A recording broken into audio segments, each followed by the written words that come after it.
please call the roll. Master Combs. Here. Master Barger. Here. Master Tudor. Here. Master Buckin. Present. Judge Taylor.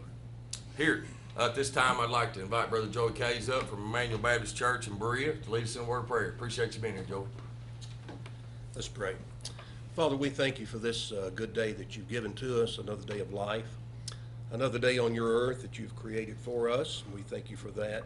Lord, we thank you for salvation through Christ. We thank you, Lord, for this court. We just pray for them, for each member that's here today. We pray you'll give them wisdom, guidance, and direction. And Lord, just help us as a community of people to pray for this group of people, those who are leaders in our community. We just ask that you'll guide and direct them. Bless their meeting today, Lord, that everything they do would be according to your will, would bring honor and glory to you. And Lord, we do think today as we think of Larry and Wanda Todd and their family today and the passing of their son. We just pray you'll give them encouragement and comfort and strength and help us as a community of people to pray for them.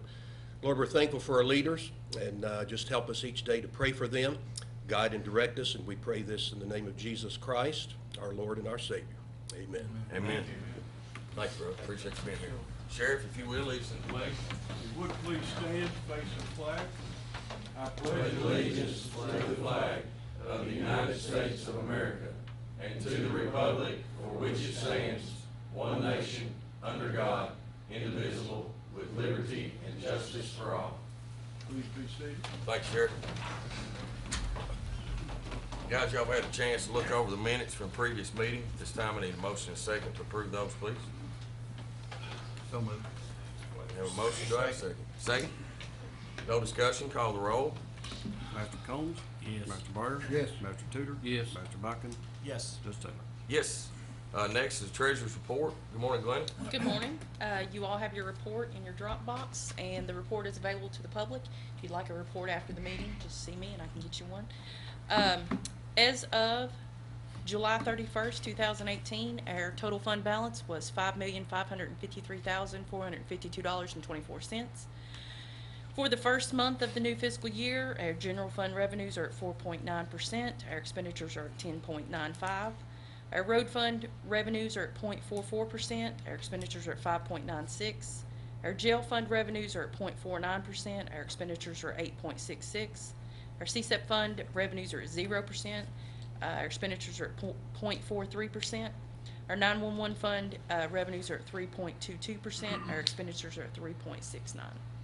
The state switched over to a whole new system on sending out their checks and their payments, so we had very few payments come in the month of July.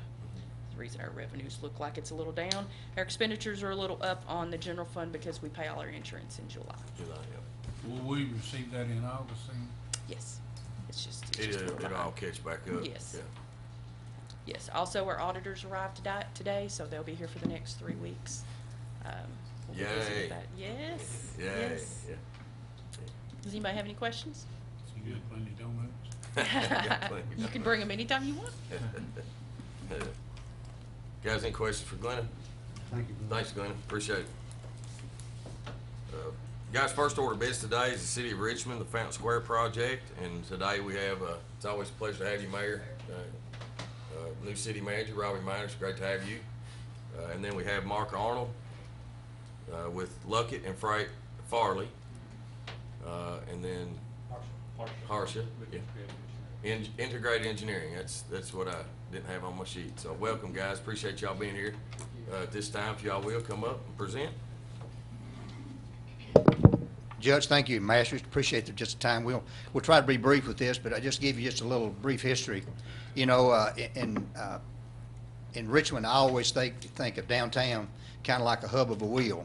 There's a lot of spokes go around it, and we're very blessed to have a viable downtown. And I think it's tremendously important for us to keep it that way, because you know, regardless of what goes on in the community, the downtown reflects to who we are and what we are.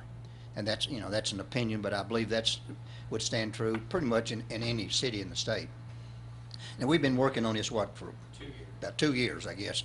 And it's, you know how government works. It's a slow process, but we're really getting close to it, and we've got some plans, and Mark and Harsha have worked definitely, you know, really hard of getting something that I think it's going to be really awesome for our downtown. It's going to reflect to who we are, and showing us that we're progressive and and main thing to me is to, you know, people talk about it, this is really not about increasing businesses, you know, it's really saving part of our history. You know, if, you know, in downtowns, I've been downtown now I started working here in 1963, and it's changed tremendously in that period of time. But I do think we're at a stage in time that we've got to be progressive and move forward. So I think you'll find, and I hope you like this project that we've got. The reason we wanted it because it affects all of us. And so at this time, I'm going to turn it over to Mark Arnold. Mark is our architect, and he's the kind of the brains behind this. I would just kind of follow him around. So, Mark. Oh, that's scary. Thank you all very much. I'm happy to be here. As the mayor said, we've been working on this for over 2 years, and what you're going to see today is really the end of a 2-year process. So it looks all finished because we really have put in a lot of effort to get it this far.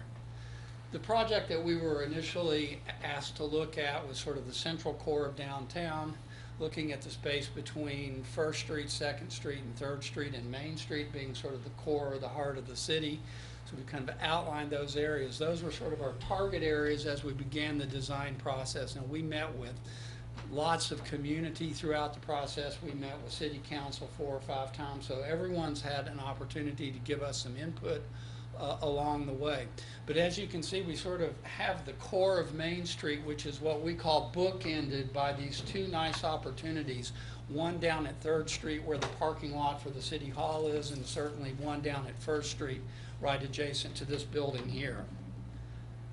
This is sort of what we define as sort of the very heart of the city. And with these 2 bookend projects, we thought this was a really wonderful opportunity to bring some wow downtown, to put some there here. So we wanted to create a space that would attract people, you know, 12 months a year, all day long, evening events, lots of activity, lots of fun. So the first thing we created was here. You're looking down 1st Street. You can see the courthouse in the background. We would be closing 1st Street and creating a mall there, a pedestrian space that would have a pavilion, have opportunities for outdoor entertainment, outdoor concerts, fairs, those kinds of things.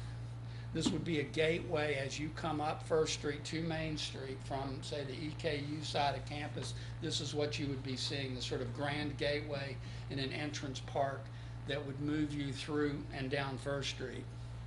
There's an overview of the overall project, and you can see the different parts of it. And I think some of you all possibly are familiar with what we've been doing, but I'll outline these really quickly. The big blue roof-looking thing would be a performance pavilion area that's slightly elevated, so it's a stage, but it's also kind of a shaded area. In front of that are a series of arbors that would create shade throughout the center space, flanked by a long 90-foot long water wall that would edge up next to this property here. It would be 4 feet high, and we would have a water wall that would kind of splash and provide some cooling and some sound. And I have some other images. I could have brought you blueprints. I don't think you would have understood the blueprints. We're definitely into that level of it, but I brought you all of the visualization so you could really see how it's going to look and feel. So that would be an image of the water wall as it sits adjacent to this building here, and I've hit the wrong button. We'll see if we can go on. Okay, great, we got it. The water wall would be, like I said, approximately 4 or 5 feet high. It would shed water down the face of it. We wouldn't have a pool of water because we want people to be able to literally walk right up and touch it and kind of and really get close to the water. So then we would have cobblestones there that kind of creep out into the space. Looking here on the back side of 1st Street, looking back up towards Main, you see the courthouse. That's sort of the courthouse spire there, sort of where you kind of understand where the view is coming from. We've preserved some of the parking along the back of the building here, but that parking gets changed into more of a parking court, and it's suitable for food trucks. That's the whole idea behind it. During the week when we're not doing any fairs, you can use it as a parking lot, but it's a special pavement. On weekends when you're having fairs, you want activities, food trucks can pull in there, and it just becomes an extension of the overall park space. So you're seeing the drop-off side of the pavilion, the elevated stage area. Just another view of that. And you can see how we've changed that pavement to the right-hand side, and that would be the food truck court and also generally serve as a parking area.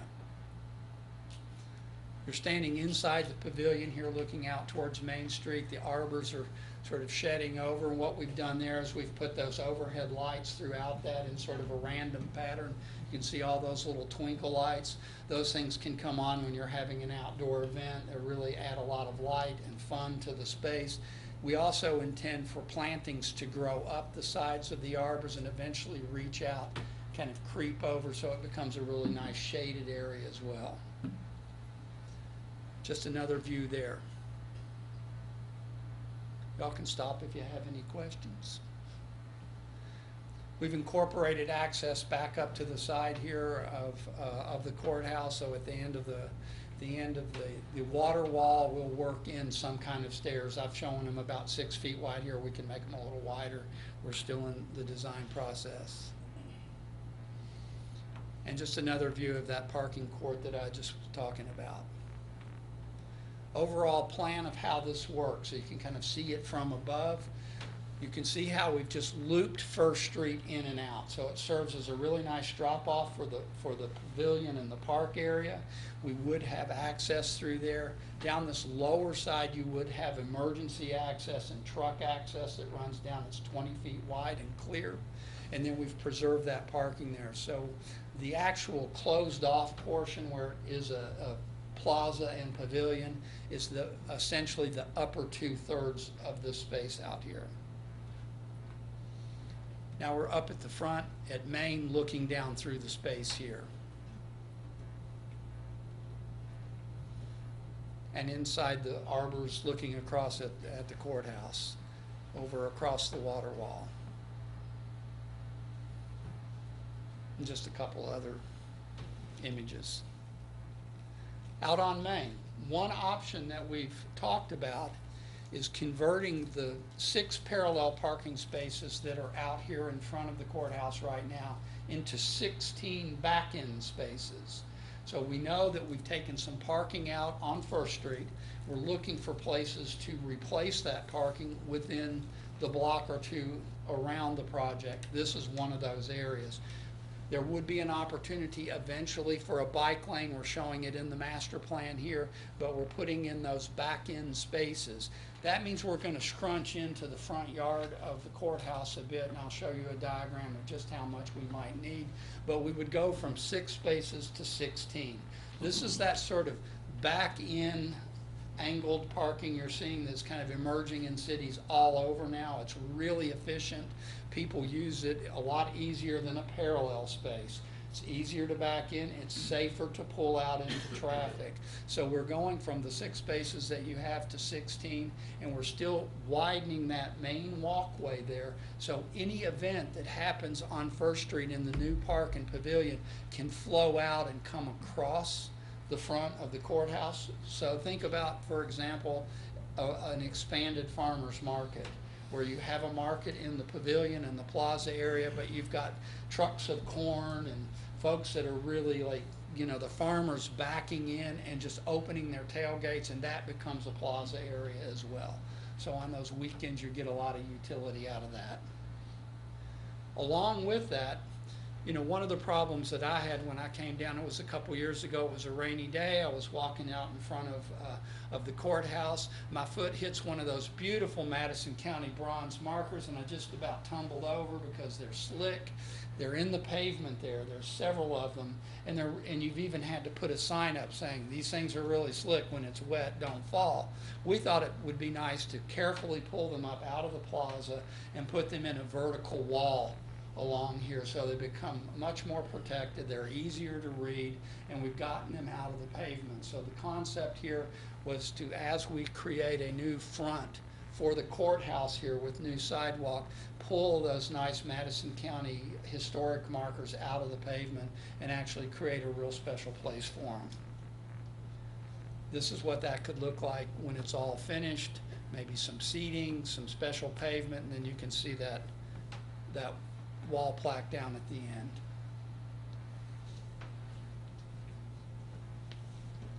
So what are we talking about in terms of encroachment into the county courthouse, not very much.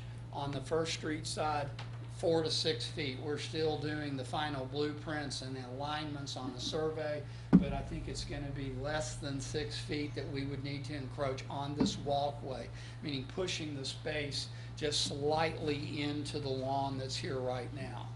We would, if we go with that back-in angled parking, we would probably be looking at about 8 feet of encroachment into the front lawn, but we're studying some options there. One of the options on the left, these are just quick concepts, is if we want to try to preserve that right-hand turn lane, as you're coming down Main Street, that right-hand turn over onto Second Street, we could go with, say, 9 back-end spaces and then create a very short turn lane that would still give you a right-hand turn lane. The other option would be go ahead and convert it back to the 6 parallel spaces, but still do a slight turn lane shift, so we would get a longer right-hand turn lane. So we're in the process of working with the county, talking through some of these options. We're very agreeable to whatever we as a group can determine is the best for downtown Richmond. Now we flip down to the edge and the parking lot adjacent to the city building. It's got about 12 or 14 spaces there. We're looking at behind the city building. There would be potentially, when some additional land is acquired, a future parking structure. The other side of the project also has that in the long-term plan. But an initial first step might be to realign some of that parking to capture some of those spaces back, but convert this as the second bookend. So we're really trying to get some action and fun at that end, at Third Street, carry that new streetscape all the way down to First Street. So we have 2 bookends and a really nice core for downtown. So this project here would be a little bit like a sunken garden. We're dropping down grade just a little bit. There would be a gateway feature. We would increase the amount of landscaping within that to make a very shaded oasis. So you know, if you're just walking downtown, you don't want the activity of the big park with all the things that are going on. You want a quieter place to sit, maybe have a cup of coffee. That's what this is kind of trying to achieve. Looking down Main Street here, right at the corner of Third Street, you can see how that garden sinks down just slightly. It could obviously have sculpture, it could have rotating sculpture in it, it could have kinetic sculpture, something that would draw you down. The long-term plan is this draws you down to where that parking structure would eventually be built, sort of the front door to that parking structure. So as you come out of that structure, you have a really beautiful gateway and walkway to come up to Main Street and a nice, pleasant little garden space. We're down inside that space right now. Planters, landscaping, sculpture, tables, chairs, outdoor cafe tables that could be moved around. Just lots of activity looking back towards where that potential parking structure could go.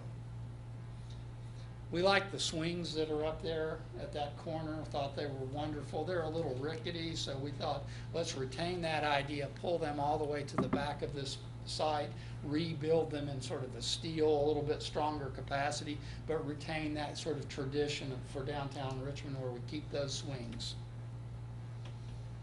So that's an overview there. The overall plan for the pavilion then, just kind of give you a look. You can see it on the right. Long-term plans. We can't plan and design things on land that we don't own. We just don't do that. We work with the public land, but we think about that land, where it's going to be 5 years from now, 10 years from now. We have a beautiful empty parking lot behind Family Court building here. It's just sitting there. At some point, someone will come in and say, maybe we could put a P3 development in there, or a loft, or a downtown mixed-use development. That would be a very nice area. Then beyond that, there's potential for, as you move on down past Urban Street, down First Street, there's potential for yet another parking structure. So as we're planning all of this activity down there, we want to think 10 years ahead and say, what could happen on this blank site? What could happen on this site? So it does all come together. And I think that's everything. Do we have any questions? Lots. Okay, great. So you're drawing, and you're concerned about the parking on Main Street there, the back end parking, but you're still showing a left turn lane from Main Street into the pavilion. That's gonna give you quite a bit extra room if you're not gonna want cars turning down. Oh, right, So with that- it's just an arrow Okay. that's from an original, yeah, so that left turn lane doesn't really exist. I had a question about. Good eye, though. I've looked at this thing for 2 years and haven't actually caught that arrow yet. I Yes. have a question about the parking. In one of the photos, I counted 52 spots on First Street. I'm not sure if that's accurate or not, but I was curious of how much parking we would be adding versus taking away, because I am concerned about the handicap citizens getting to the buildings. We're putting back about 16 out of the 52 in that back end, the back section of it. So we have a deficit of approximately 30 spaces. We're trying to coordinate to add 10 more here. And we're currently looking at all of the city parking areas and the roads around there to look at potential conversions. So it's our goal. Our goal is to wash out evenly, using every opportunity around the perimeter. This project, however, does not build 52 parking spaces back. If we do this conceptual plan here, we're putting 16 in, we're retaining about 16 in the back, so we still do have a deficit. But we understand that. It's been a concern for 2 years. Every community meeting we've been to is, we want to do this, we really want to make this happen, but we want to make sure that we get as much parking back in as possible. Now, that said, we can potentially get there by the time this project is unveiled. We can potentially get to that even point where we haven't taken any away. I'm fairly confident we can do that. What we can't do is add a lot until we start to look at a parking structure or some massive improvements downtown. At $17,500 per parking space for a parking structure, and that's the minimum cost, that's a big ticket item, so. How far down the road are we talking, maybe a parking structure? A couple years, 5 years? Well, first you're gonna have to obtain land that you could build a suitable structure on. We did look at potentially small site parking structures where you don't have that long 200, 300 foot site by 100 foot where you can really build an efficient structure. The smaller the structure goes, the less efficient it is. You have a ton of construction for a limited amount of parking spaces. So you kind of need this long rectangular bar and that space available to make that space efficient. When we look at little square parking structures, that price of $17,500 goes to $27,500 because you're putting all of the construction into less efficiency. It's kind of like building an inefficient building. So are we looking 5 years down the road? I would say yes. Achieve some additional land behind the city building. We're very close to that, having that ideal bar size. We need that corner of 3rd Street. Is that the ideal And spot urban. for, and I'm sure y'all have researched, traffic patterns, where things are located as far as the parking structure. Is that the most ideal spot for a parking structure That's- behind City Hall? That's empty right now. There and here, as you go down First Street past Irvin, that's a very narrow parking area there, but a structure can be put there, and you're seeing it in that image, just slightly in the back. That's also an option as well. But we need to get that efficiency level up. We need to get some additional land. Are they ideal from a traffic flow perspective? I'm not completely sure, but they're ideal for a parking structure, and they're about the only spaces that are available. So we targeted those two pretty quickly. We did look at one where I'm showing the P3 development here at the back end of First Street. Simply too small. We can put a parking structure there. That's one of those $27,000 to $30,000 a parking space. Plus, that land would be so much better eventually serving an infill urban development. In your presentation, you talked about, outdoor concerts and, farmers markets and all that stuff here along First Street. But, the first parking structure is all the way down behind City Hall. It may not be the first So- one. It's just one of two. Okay. If in a perfect world, this one's the first one you build. But you're only 2 blocks away. You know, we do live in a world where people want to park, you know, we call it in our business the Walmart theory. I want to park right there. I'm not going to walk 75 feet to get to a store. Unfortunately, that's the world we live in. So in a perfect world, this structure you're seeing on this image is probably the ideal first structure to build, because this is where the bulk of the activity is. But if you were to obtain that land, and it's already, 2/3 of it's already city-owned down behind City Hall, you have a space that you could begin that. I have 2 comments. Mhm. First one is, please, whatever you do not make those back-end parking places, because people will not back into them. So what they're gonna do is they're gonna be They're going gonna cut northbound over. on 25, they're gonna swing into the yellow line traffic and try to pull in that parking place, which is gonna be much more of a hazard than people just pulling in the first place. We're having these discussions right now. This was when we developed the back-end initial concept, we shared it with the city, we opened it all up for discussion.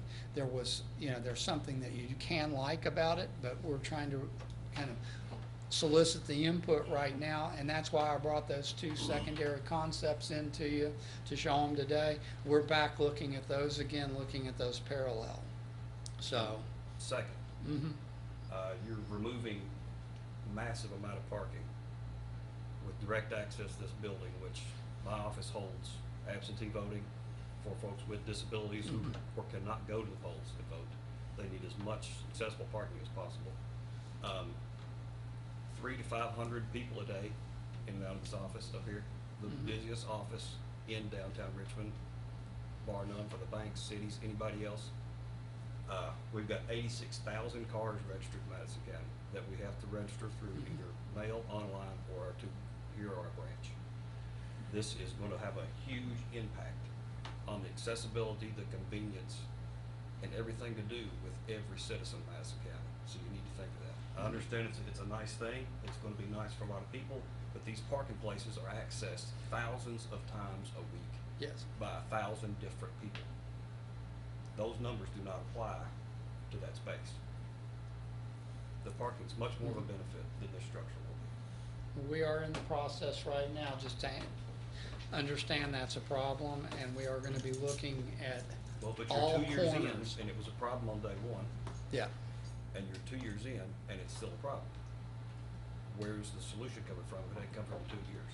the initial directive was to find a parking structure potential and to look at those potentials. Now the direction is more, let's look immediately at things we can do as this project kicks off. So let's not kick the parking issue can down the road 4 or 5 years for that potential parking structure, but let's try to balance it out right now so we end up with a net 0 for parking when this project opens. What's the estimated cost on the 2 parks minus the parking structures? And who's gonna fund that? Is the city funding all that? Yeah, I've got Harshy here. We have been developing cost estimates, and he can probably address that. The parking structures aren't, they were initially costed out back in January. We took that information to the city, to the council.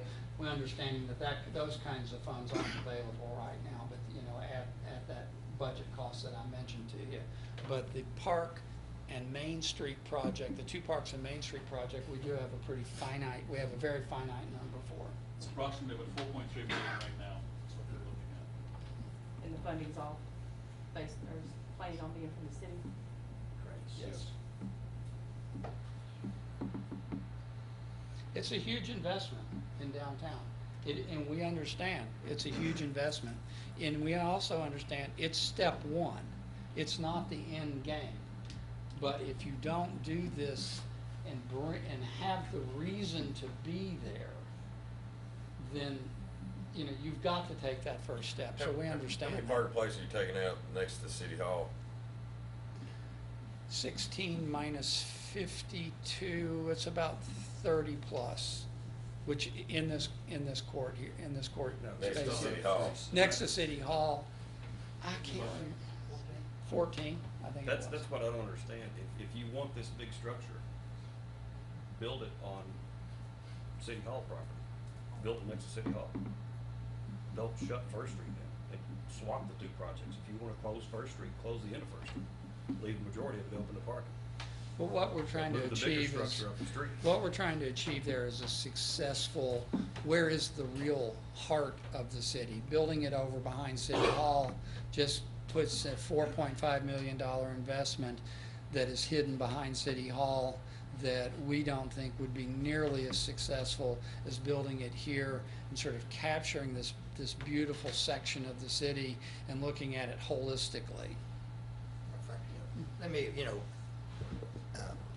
been a business person downtown for almost 40 years. Parking has always been an issue. The problem we have downtown, I've talked to Judge Taylor, we've talked, about the parking structure, doing a 3P or doing a partnership or, the difficulties we have in downtown Richmond, it's a horizontal city. It's not square. So, I've done all kinds of studies, and the only place that a parking structure is ever close to being effective is when you have a structure that's event-driven. That's where they get the revenue from. If you just depended, for an example, on any place, even the parking lot on First Street or at City Hall, it's not convenient.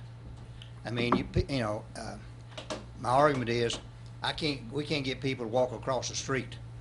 Let's walk 2 blocks to go anywhere. I mean, they're just, and it's just the nature of the beast. It's what we got. I mean, we can argue and talk all you want to. When I was in business, people would drive around the block to pull up in front of my store, and there'd be 5 spots across the street. Just won't do it. And another issue we have is, for an example, you're talking about First Street. I can assure you probably that 30% of the people that park on there work downtown. So, that's free parking all day long. And we have that all over downtown. So what we're trying to do, we're trying to create something attractive downtown to draw people downtown. And we're also trying, and we're working on it, and we should be in the process of, we're trying to figure out how can we create and move traffic. These parking spots are not designed for long-term parking. We don't have the space for it. We got 330 parking spots downtown Richmond. But the problem we got, probably 200 of them are used for people working, courthouse people, banks. Have you cited those people with traffic tickets? Well, or parking tickets? Yeah, we have, and it's painful. So that's They not a don't- well, solution to the problem? what I'm saying is, and we've done a very, very, very poor job of maintenance, and I would be the first one, So there are ways to enforce. There is, and yeah. correct the But problem that you but have what now. what we're going to do, what we're working on, we're going to, my plans, if the commission will approve it, is to put meters back downtown. And that's what's been very successful in other communities. I was in Oxford, Mississippi, and they've done that. And even the merchants told me when I went and talked to them, it was the best thing that ever happened to them, because it freed up spaces for people to shop and do business. And it's, downtown is not designed and laid out to have long-term parking. Now, the biggest caveat, the problem with that is, where do we put the working people? So we're working on trying to figure out, we've refigured our 2 city parks. We need to get some others, trying to figure out where we can get long-term parking. So, it's kind of a catch-22. It's not, I really appreciate and understand what you're saying. I disagree with you when you say that people will try to pull into that. I think the way the angles are, they won't do it. And plus, now, I'm gonna say this, when I first looked at it, I thought it was crazy, but the state likes it. So evidently, some other people are doing it. So I don't, and it's not something that we created. The back end parking there for me, I haven't really thought about that. Losing the turn lane right on 2nd Street, to me, is a no-no. Well, but and I've. And you're basically taking 3 lanes of traffic and putting them back into 2, and very few people turn left there anyway. And then, so you're taking 2 lanes and putting them into 1, and then also out of that lane, people are gonna be trying to back in, so it's gonna back up Main Street. I don't see how you can do away with that turn lane, especially that's the main corridor to Madison Central. we're doing a traffic count right now. Actually, in fact, we're doing a traffic count today, and based on those numbers, we're going to do a traffic analysis and submit those numbers to District 7. Main Street is a KYTC road, so I met with the chief over there. They're going to take a look at the numbers and see if we can take the right turnout, what the impacts will be. And I don't have those numbers with me right now. But hopefully in the next couple of weeks, we should have some numbers, and I'll be able to share that information with you. Yeah, that, if you go back and you know, just go back to that one picture y'all took in real time at that time frame, and you look at the middle lane, I think it was 4 or 5 cars, and that turn lane right's empty. If that turn lane right is empty, then I think you would potentially get more people to use those parking spots. You're not holding up traffic for somebody to try to back in, because that turning lane is always staying empty. You know, I don't know what it means, and we had this discussion, Mayor, when we were, and Robbie, when we were. Well, I never even thought about it, but having said that, downtown, every street downtown is that way, with the exception of this block. I mean, everybody, you know, when you sit and think about it, you know, we don't have any blockage on 3rd Street or Madison Avenue, because it's that way. It's a one lane, turn right, and move forward. So it's, you know, it's not going to, you know, I know this sounds kind of, traffic is wonderful. When you got people moving, you got a community that's moving. It makes me mad, man. Yeah, I know it does. Traffic makes me mad. Yeah, But but we all like that tax dollar, don't we? But you know, but having, you know, what we need to do, you know, go to Lexington somewhere in the afternoon. If you, so you know, I think really what we need to do is wait to see what the study says. So what the state, you know, they kind of dictate as to what we can do anyway. So, but that being a federal highway, so you know, we'll. You know, we just wanted you to be aware of. Yeah, we appreciate it. You know, I think everybody's major concern here for all of us, and what our roles are as government with the county is parking. Well, all of us. I mean, you know, we're responsible for the court system. We're responsible for the clerk's office, county attorney's office, sheriff's office, and I would say that block right there around the courthouse, family court building, the annex, the jail. You know, that's really that busiest. During the day, it is the busiest area downtown. Well, I mean, my question would be, we say that, but would you all be willing to pay $8 a day for parking? That's whatever, you know, go to Lexington, it's $12, $15 a day, wherever you go. Well, we don't need to pay $8 a day. You'd be asking the citizens whether they well, want to pay you know, $8 a day, I'm talking about citizens, anybody. We've got enough parking spots in our parking lot and behind the annex and in our lot over here on the corner in the courthouse. We've got enough parking spots for our employees. Right.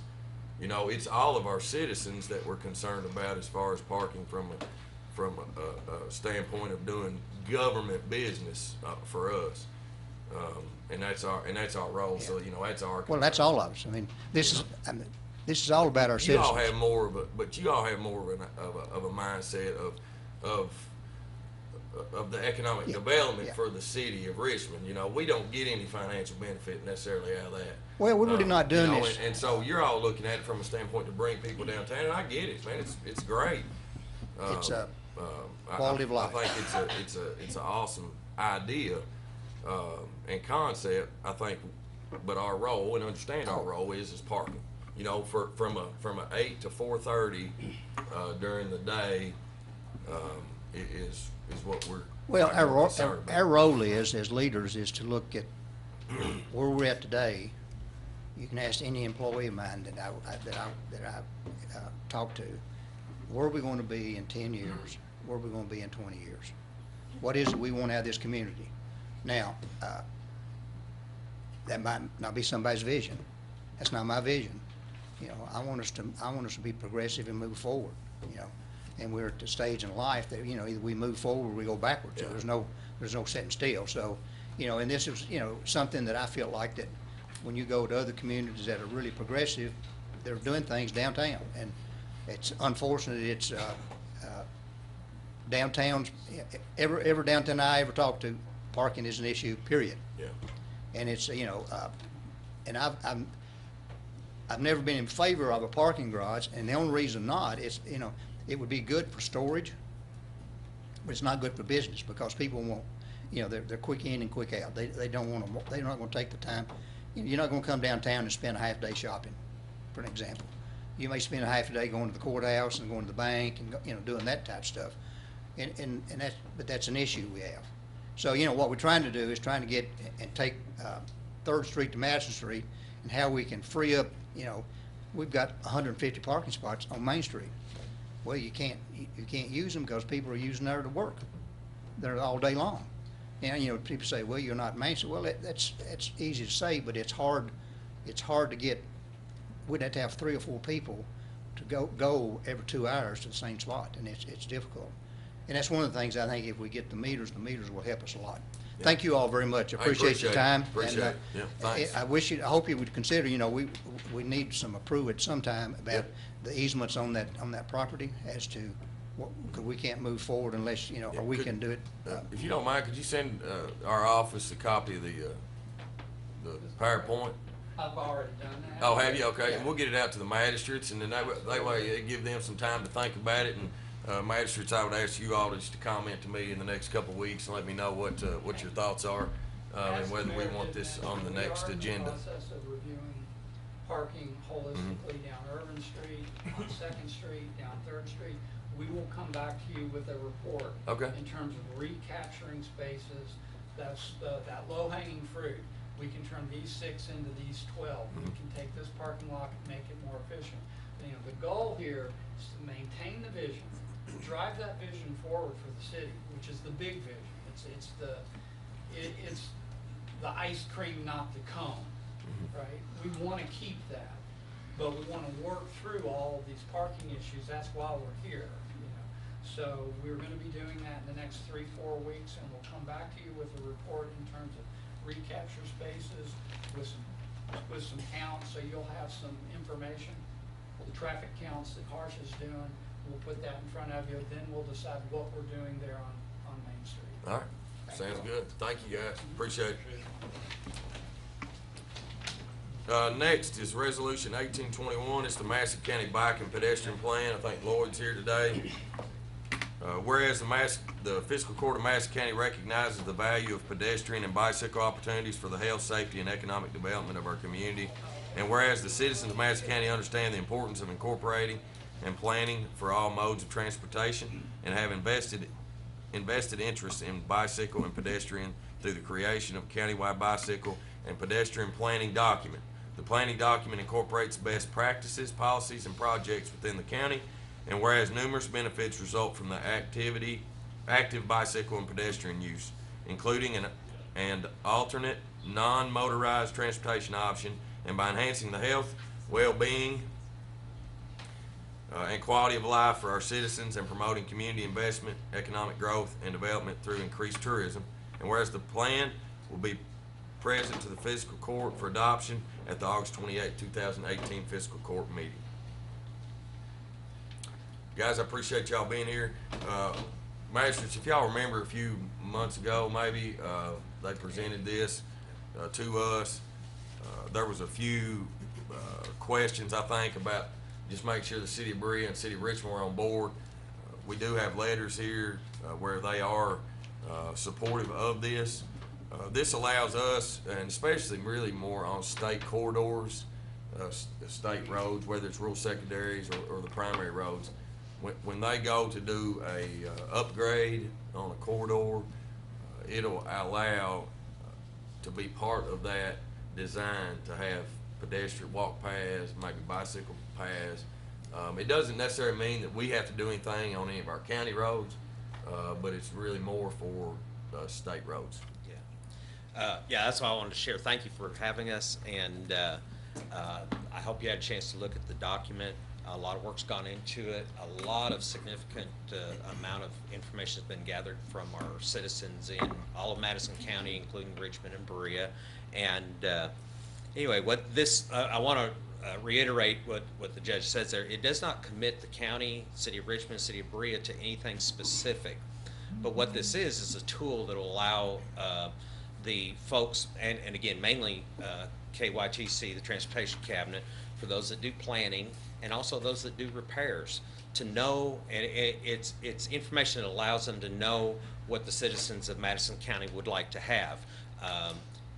Again, a lot of this document was created from input from citizens, but also previous planning sessions with KYTC, and many of folks in this room were probably a part of those things. So the urban development plan, I'm not sure if I'm saying that right, but there's been a number of plans that they've had. And one thing that's come up, the history of this is that we've done a lot of work in pedestrian things in City of Berea. I say we, the health department and our safety coalition, with the City of Berea, Richmond, and in the county to some extent. And every time we talk about this, the thing that I get all the time from this folks is this is great. There's a lot of good stuff going in Berea, Richmond, in the county. There's some trails. There's all kinds of things. We need to bring this together. And what this tool allows us to do is it opens the door for the transportation people to, in their planning session, to know to include.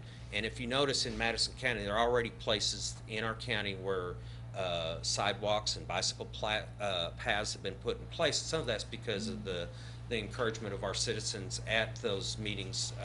And a good example of that is the Road 25 going south to Pumpkin Run. If you notice, there's sidewalks and bike paths on there. And that's because a lot of our folks wanted that and continue to ask for that.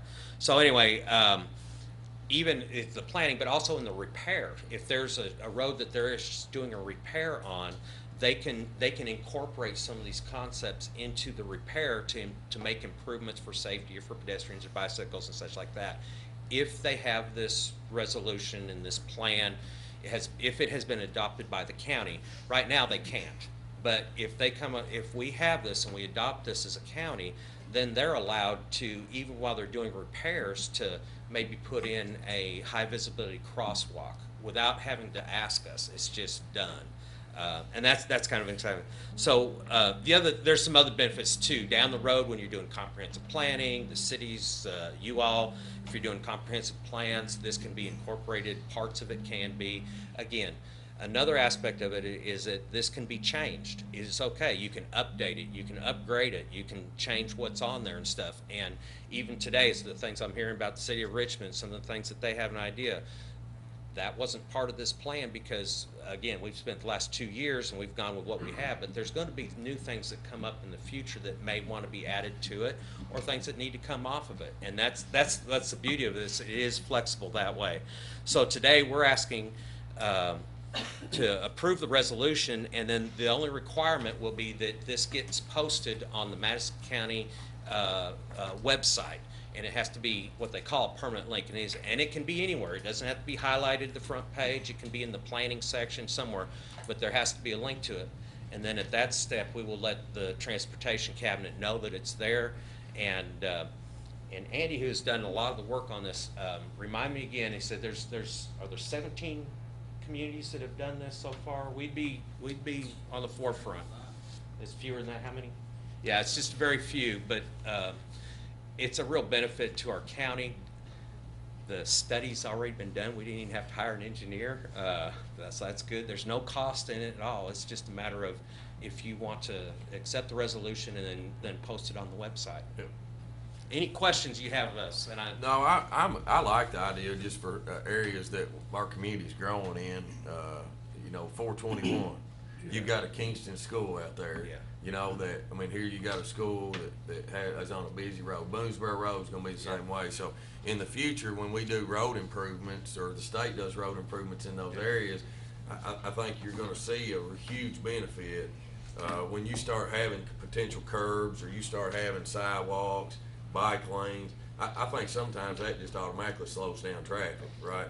And those are areas that I think stuff like that would be beneficial to the community. So. Yeah. Go ahead. Lord, correct me if I'm not right on this, but there are grants and funding from state and federal for these bike trails that doesn't take away from our regular road dollars. Oh, yeah. Well, some of the work we've done, and it's not just the state or the federal government, there may be some of that like that, but other organizations. I'll give you an example. In Berea years ago, we got $25,000 from Safe Kids and FedEx through our safety coalition, and that put the countdown clocks and did the high visibility crosswalks and some ADA stuff for the city of Berea in the 2 traffic signals that the city of Berea owns. that's an example of, again, where FedEx and Safe Kids doesn't have anything to do with the federal government, but there were some funds available. There are some other types of funds that may be available. The big construction part, another one would be Safe Routes to School, which is tied into the government that we have applied for at different times. We haven't gotten one yet, but those will often have dollars attached to being able to actually put sidewalks in to schools. Well, I think there's a TAP grant too. The Yeah. TAP grant, I think, it's something about alternative transportation program. Yeah. Which we actually applied for one on Boonesboro, Yeah. trying to utilize our Whitehall Park and the Right. Whitehall Shrine, connecting it with Boonesboro. And this down will actually, 627, so. actually benefit if you're making applications for these kind of things, that there's a plan in place, because what it tells those folks and grantors, and I deal with grants sometimes, it says that the community already wants this. It's not like you're starting from a blank slate, and the grantors look for that. Well, you've already made that step, that you've got the community input and the support. If the if it's already there, it's a whole lot easier to write grants for that kind of thing. And we're tied into, and it mentioned some of this, all the trails and stuff that are going on in the county, whether it's the park, Battlefield Park trails and up there at Whitehall, the trails and stuff there, but also all the ones in here in Richmond and all the ones in Berea, and then we got, yes, go ahead. The short answer to your question is no. It does not obligate the city or the county to any funding for trails. It does give a handful of options for obtaining funding for trails, but basically you just have to have someone write the grants. But the short answer, no. None of this makes you financially obligated to do anything. That's what I think It opens the door for it. I liked your document the first time that we saw it, and there's, it's still basically the same thing. My concern the first time was just simply some of the routes, some of the routes through some of the rural areas, like 2881 there, coming out from the airport over to Duncannon. Yeah. I mean, it's just a road that's dangerous as a loaded gun. Yes, it is. And you have to be careful over there now with folks, but there's no signage or anything like that even to begin with, so maybe that opens doors for that. And much of what that was in there was some of the planning things that were in place that KYTC had and that were already in place. But that's the beauty of this plan. If we did, we can add things to it. And that would be, I agree, the airport, that little stretch is horrible and needs some work, but that's one of those things that could be added to this at any time in the future. All right, thanks, guys, appreciate it. Guys, if y'all approve resolution 1821, I need a motion and a second, please. So moved. Second. Did you get a name on that? I mean, have y'all officially decided what name you gonna put on? If you look on the document, and then what the questions may be the letter from the Mayor Berea. Yeah, it was. If you look on the document, we are naming it Madison County Bicycle Pedestrian Plan and have to, because if you all are approving it, it is your plan. Yeah. If you notice it on the document, we did list under the city halls of both the city of Richmond and Berea because they were included and stuff. But I didn't want to change the name completely because then I would feel obligated to go to the city of Richmond and the city of Berea to get their approval also. It's not necessary for this. We got their state support when they there. do that. So if you look on the front page of that, it does list them on the. Well, as long as everybody's comfortable, that's the main thing. Yeah. Yeah. Yeah, they are. Three can work together better than one does. Oh, definitely. I'm 100% behind that. Thank you, Lord. Thank you. So have a motion and a second, no more discussion, call the roll, please. Mr. Combs? Yes. Mr. Barger? Yes. Mr. Tudor? Yes. Mr. Buckin? Yes. Mr. Taylor? Yes. Next is the Detention Center Medical. Kim Cox. Kim, you ready?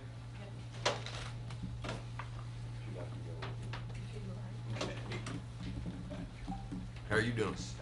Good morning. Good morning. I have to admit, last time I didn't realize I was on camera, so I wasn't nervous. Today I know I'm on camera, so I'm like, oh my gosh, I'm on camera. So my uncle dentist called and said, that looked good, and I was like, how'd you see that? And he was like, it was on TV. So, thank you, Doug. Everyone knows my name, Kim Cox. I'd like to thank Jason Wilson for joining us today. He's my legal counsel in case you guys had some questions. And then my husband and business partner there, Jim Cox. I did a little PowerPoint, and he told me there's 2 buttons, so I think I can handle this. We talked about most of this the other day, so I'm sorry if it's redundant, but EKU alumni and been a nurse practitioner for 18 years. 7 years experience at the Lee County Regional Jail, being their medical provider there. And then I'm certified, there are some of my certifications as a nurse practitioner. And then recently completed my psychiatric nurse practitioner certification, which I feel will come in handy for the jail setting. And then there's some other things. I just finished the medical assisted treatment program, 24 hours of training for the MAT, or the medical assisted treatment, like you all talked about with your rehabilitation. The Vivitrol is one of those drugs. So just completed that this past month. Let's see, is that the right? See, I said I was okay with 2 buttons, but okay, it's just so. So improvement strategy. Bottom line, I feel like I can do a better job than what you have now. I want to continue the minimum of the 12-hour on-site coverage. I want to initiate a more intensive training of the guards to improve awareness of signs and symptoms of inmates when they're ill and sick, and what needs to have attention brought to the medical staff if it's the hours that we're not in the building, or if it is the hours that we are present in the building. I don't know if you're all aware of this, but one of the, well, it was the nurse manager, Miss Napier, resigned in June, I guess, due to an incident in the jail. She was a Southern Healthcare Partners employee. There was an incident that she felt was not handled correctly with the company, and she resigned. I was very upset that she resigned, because my intention, and she had committed to stay with me, and my intention was that having her stay on as manager, and her knowledge and experience would make the transition so much easier for my company if I was awarded the position. So when Doug told me she resigned, I was heartbroken. So I called her. I took a chance and called her, and I talked to her and asked her to meet with me, and we sat down and talked. And I asked her, why did you leave, and what could I do for you to stay if I get this position? And she had three areas of concern. One of those was the more intense training of the guards. She didn't feel like Southern Healthcare Partners did a really good job with the training and making the guards aware of medical emergencies and attention. The other thing was she is on call 24/7. I don't know about you guys, but I get tired of doing any job 24/7. I feel like that was just hard on her. And then the other issue that she had was when inmates come and go into the jail, there's no real good record. They come in, there's a paper, we call it a chart, paper record, that when the inmate leaves, that chart or paper record is put in storage off-site by Southern Healthcare Partners. And then when they come back in, as we know, they like to visit often, some of them, there's no record, and you got to start all over. You got to start all over with family history, medical history, if you're lucky to get that. Medications, that's a big deal if they're on several medications. So you have to start all over. It's a break in continuity of care. It's a break in being able to provide the best medical treatment to those inmates. So she asked that if we could do an EMR. I can, because we do that in our office, and with the cost up front that I've already invested, and I've got a pie chart to show you those savings and what that costs, I agreed that I could be able to do that. So Ms. Napier agreed to become my employee in June, and she's been with me since June training and learning the EMR. So she is comfortable with that and already knows how to do that. Is that an electronic medical record? Yes, sir. I'm sorry. Yes, it is. And I'm going to show you an example of that. Phase 2 is the mental health services, including a counselor for substance misuse and group therapy. This will give you a $12,000 cost reduction. I think you're paying the psychiatric mental health nurse practitioner right now $1,000 a month. Doug gave a presentation at the last fiscal court meeting that said, I believe she serviced 24 people for the first 6 months. That was January through June, and she serviced 24 people. That's not very many inmates to be seen. I think she was seeing 4 a month, so that was 6 months, so that would be 24 people. We can be more efficient, see more people. As you well know, there's a lot of people in there because of the drug issues. Along with that comes anxiety, depression. Along with that comes problems within the jail, problems once they get back outside of the jail. A lot of these people don't have medical providers when they get back out. So there's no continuity. They go right back to what they were doing before because they don't have a continuity of care. What I want to offer them is when they come to the jail and then they're released, that they be followed up at my office and that there is a continuity of care, hopefully to continue and keep them healthier. If they just have blood pressure issues and then they get out of jail and they don't go to a medical provider and then they're right back in medical crisis again when they come into the jail. At least if there's some continuity of care, hopefully that will help cut costs during their revisit or new stay. Phase 3, I've got some ideas. At the other place I worked, there was some commissary for over-the-counter medications. Right now, Southern Healthcare Partners provides the over-the-counter medications through their services. The jail that I worked at before, and I went back there a couple weeks ago and just to revisit and see if anything had changed and what they were doing to kind of get a fresh handle on the way things are going there. But they still use those over-the-counter medications under a controlled system and charge for those. So that's some extra revenue for the commissary that the jail is allowed to use for expenses. It's not a lot of money, but it is some money, and it will help generate some revenue for the facility itself. Are we paying for the medications now? Right now, what I wrote into the contract is we pay the first $50,000 of the medications, and I think that's real close to what Southern Healthcare Partners was doing. And then after that, I have no way of knowing because they don't want to share that with me.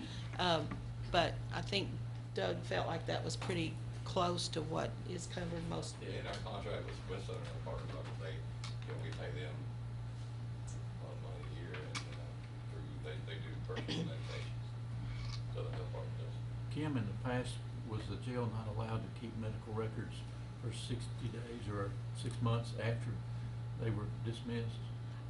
My understanding from Rhonda, who was the nurse manager that I spoke of, that those, when the person left, they went into storage. Now, storage was available, but someone had to physically go get the records, and oftentimes that was an issue. I'm not sure what the policy is exactly, how long the Yeah, I'm chart not stays. sure of their policy either with Southern Health Partners, how long they have to keep records. I know how long I keep records, but I don't know how long they have. So If with you the could keep EMR, those on the it won't be computer, an it'd be issue. so much That's easier. right. That's right. It'll be there. And and what's so good about it for myself, if the medical staff or a guard calls me at 3 a.m., I have access on my computer at home. I can say, hang on a minute, get in there and look at in my house and look at pull the patient up or the inmate up and look at his, medical history, what's going on, what's his medications, and know within seconds. It would have to be on secure site. But It is a secure site, Right. yeah, but we have all that set up, and I'm gonna show you how much money I'm saving you by having all that done. Okay, let's see if we go to the next one.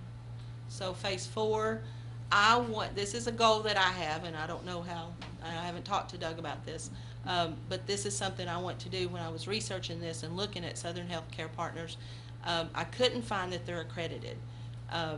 The National Correction Healthcare has a accreditation program, and to my knowledge, we as a county jail are not accredited. I would like to go through that accreditation process, because what that does for me and for the county, the jail, is with facility training and the accreditation, with lawsuits and the support that this gives us, we are so much more secure as far as being sued and winning, because we're accredited and we're doing things by the book. it's just, it's a goal. I called them about that, and I don't know if we're gonna be able to do it initially because they require the first 12 months to review. I don't know if those records will be available with Southern Healthcare Partners. They're your records because they're county inmates, but obtaining 12 months of records may be a challenge. But at the same time, we may want to start from scratch and do our own records because I don't know how good their records would look and if we would go through that accreditation process and not pass. So what probably would be the best way to do is build up our own medical records for the first year and then go for accreditation. And there is a cost to that, which would be included in what I would be paid. Here's a picture. Let's see. Let me go back. I think I skipped something. Incorporate the EMR. There we go. And then here's a picture. The EMR, Electronic Medical Records, provides organized, accessible patient information, including a record of all the records, prescriptions, demographics. It's accessible by the physicians, providers via remote server, which is, of course, HIPAA and privacy for the patient, continuity of care. There's firewalls. It's a big deal, and it's very, very expensive to be able to do this. But because I already have it in place, all I have to do is buy a computer with a server that's located off-site, and then the computer has access with a off-site accessibility, and it's in the jail. So it's not too hard to do. This is an example of it's a test patient, so there's nobody's data on there. But basically over there on the, I don't have a pointer, but over there on the side you can see the medications that they're taking, and then this, yeah, thank you. And then in the middle is, we can pull up telephone encounters. If the staff call me, then it's recorded as a telephone encounter. Encounters there on the second column down, second row. If I'm in the building and I do an encounter, then the nurses can pull that up, or I can pull that up later. I'm not gonna go through all these, but you see that it's very specific and very informative for the patient. The demographics, address, and phone numbers, and all their account numbers, all that is accessible, along with dates that they're seen and medications. If they go out to be seen, then those records are also loaded in there, and we can pull those up as documents. I'm really excited about being able to offer this because it's something you guys have never had. I think it will service in many areas, better continuity of care, and then I think it will decrease lawsuits or losing lawsuits.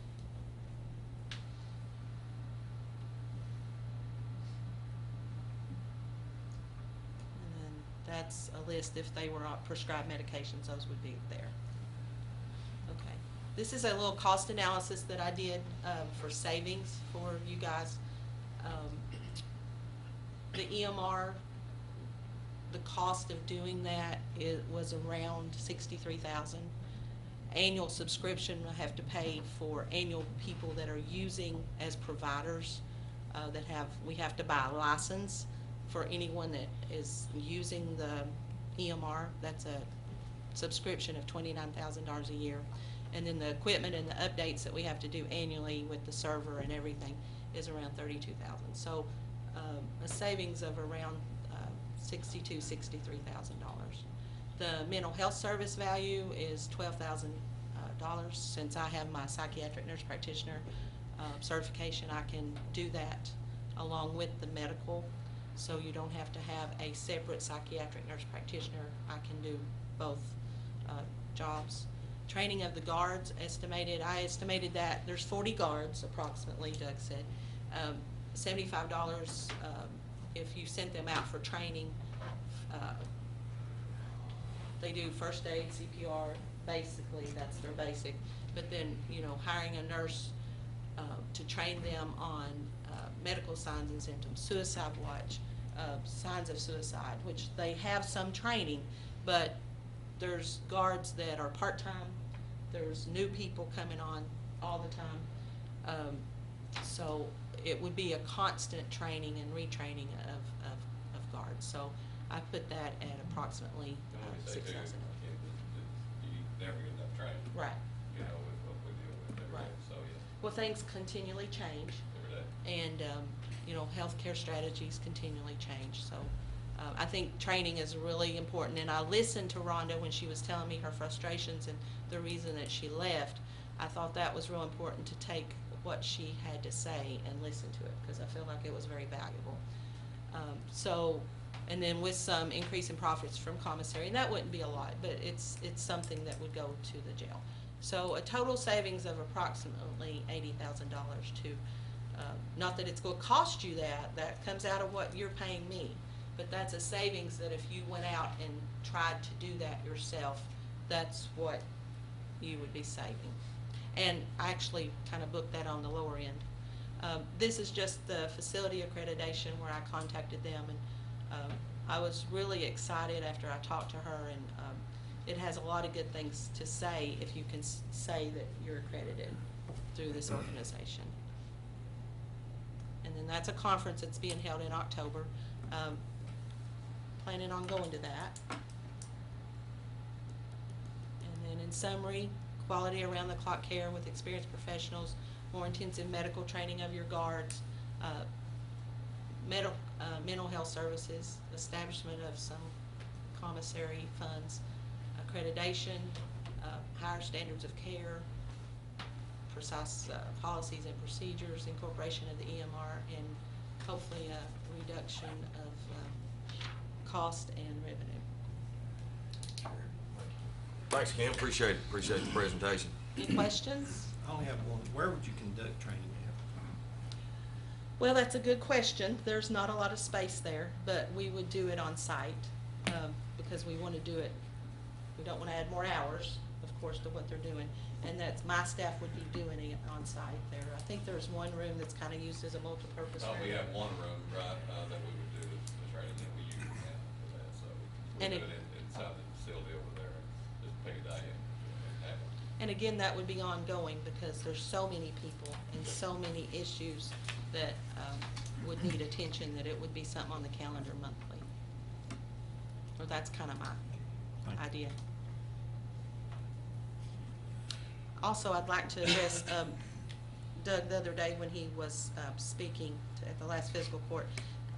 Hospital admissions were 3, that's not too bad. Trips to the ER were 37. I think I can cut down on that because I have a clinic here in town. And I think a lot of the times people are sent to the ER because nobody else knows what to do with them. I feel like if they were sent to the clinic first, a lot of those people would not have to be ER people. Or if we could work out a system where that I triaged over the phone, or if I came in and it was something that needed attention but not an emergency, that my office could handle that. So I feel like we could really cut down on costs for the jail by my office feeding some of that and taking care of it. 38 x-rays, and then the mental health, I think we can improve those numbers and go up on seeing 24 people in 6 months. Any other questions? Are you sure you want to do all this? That's what my attorney said. Why are you doing this? Question a while ago. Yeah, that was the first thing he asked me. What are you thinking? I will tell you, one, I'm a community person. I'm a citizen of this county. I feel like I can make a difference. I feel like I can do a better job than what's being done right now. I'm local, so you know how to find me. You know, I'm a small business owner, and I feel like it will help my regular practice because of exposure and being able to take care of these people when they get out of jail, because so many of them do not have health care providers. And I feel like that'll be a good place for them to go. It's certainly not the money, I will tell you that, because that's not that great to be able to sleep at night. So I will tell you what I can't give you. I can't give you $1 million company that's going to back me, because I'm not that. I'm a small businesswoman, owner, and a taxpayer and a parent, and I just want to be able to help this community and these issues that are going on in the jail. And I believe in what you guys are doing and what your vision is for the future with the drug issues, and I feel like we can partner and work together and do a better job. Will any help that you give these prisoners when they leave is more than they're getting now. Exactly. So it's. They're falling when they leave, they fall and they come Absolutely, back. so anything that you do is a plus for this county. I feel so too. So do we have a contract? Is there a contract? We do, we have a 60-day out either side with Southern Health Partners. Right, I know that, but I'm talking about with, With is there a contract? Oh, Kim, I mean, we have. We have a draft. We have a draft. That's, Mr. Patterson and I and Doug have spoken at length Okay. about these things, and there is a draft in place, and we'd be in a position to get something concrete to you within a reasonably short period of time. Thank you. One of the things I think I would like for myself is just a comparison of what you're offering versus what we're getting right now from Southern Health Partners. Just to look at the sort of the bottom dollar, I guess, just a comparison. I mean, I think what you presented is great, but having that actual comparison of what those costs are, you know, just a really nice little chart. Well, that the just costs sort are of sums it up. basically the same, except I'm saving you $12,000 for the psychiatric nurse practitioner, and then I'm bringing to you the EMR and all the savings. So, Okay. And then from a liability standpoint, I guess you would have liability insurance that Yes. would cover. my nurses and myself, yes. Yeah, we went through, Jason and Judd, and I think, yeah, we all sat down a couple weeks ago, 3 weeks ago, all the legalities of it. Okay. So I'd just like to see that maybe for next court meeting, that's what we vote on, is that contract, that document. I think that's what our role would be in this, would be to approve that agreement. I think that's right. I think the jailer has the authority to select whatever provider he would like. Of course, fiscal court would then have the approval of the contract and the money. And I pushed Ms. Cox pretty hard on the issues that she'll face as a medical provider, and she's on top of it. She hit every one of my questions out of the park, and she's got good counsel who's making sure that she's protected by the contract. I don't know about that. What amount of liability would you be willing to cover or carry? Kim? Judd, we talked about the $1.3 million, right? Yes. Is that what it is? And I already have that, so I carry that on myself already, so, and my nurses have that. If All they right, so don't, if then y'all no. can present that maybe for the next court meeting, that contract and agreement, present that to me, and maybe we'll put this on the agenda for next court. Is that good? Sure. Is that good? Judge, you have time to look. Yes, I've already looked at it preliminarily, and the contract's solid as it is now. There's some things we wanted to work through and tweak, but it basically is in the position it needs to be already. So Right. it won't, next court's fine. Sounds good. Thanks. Thank Appreciate you. it. Appreciate you being here.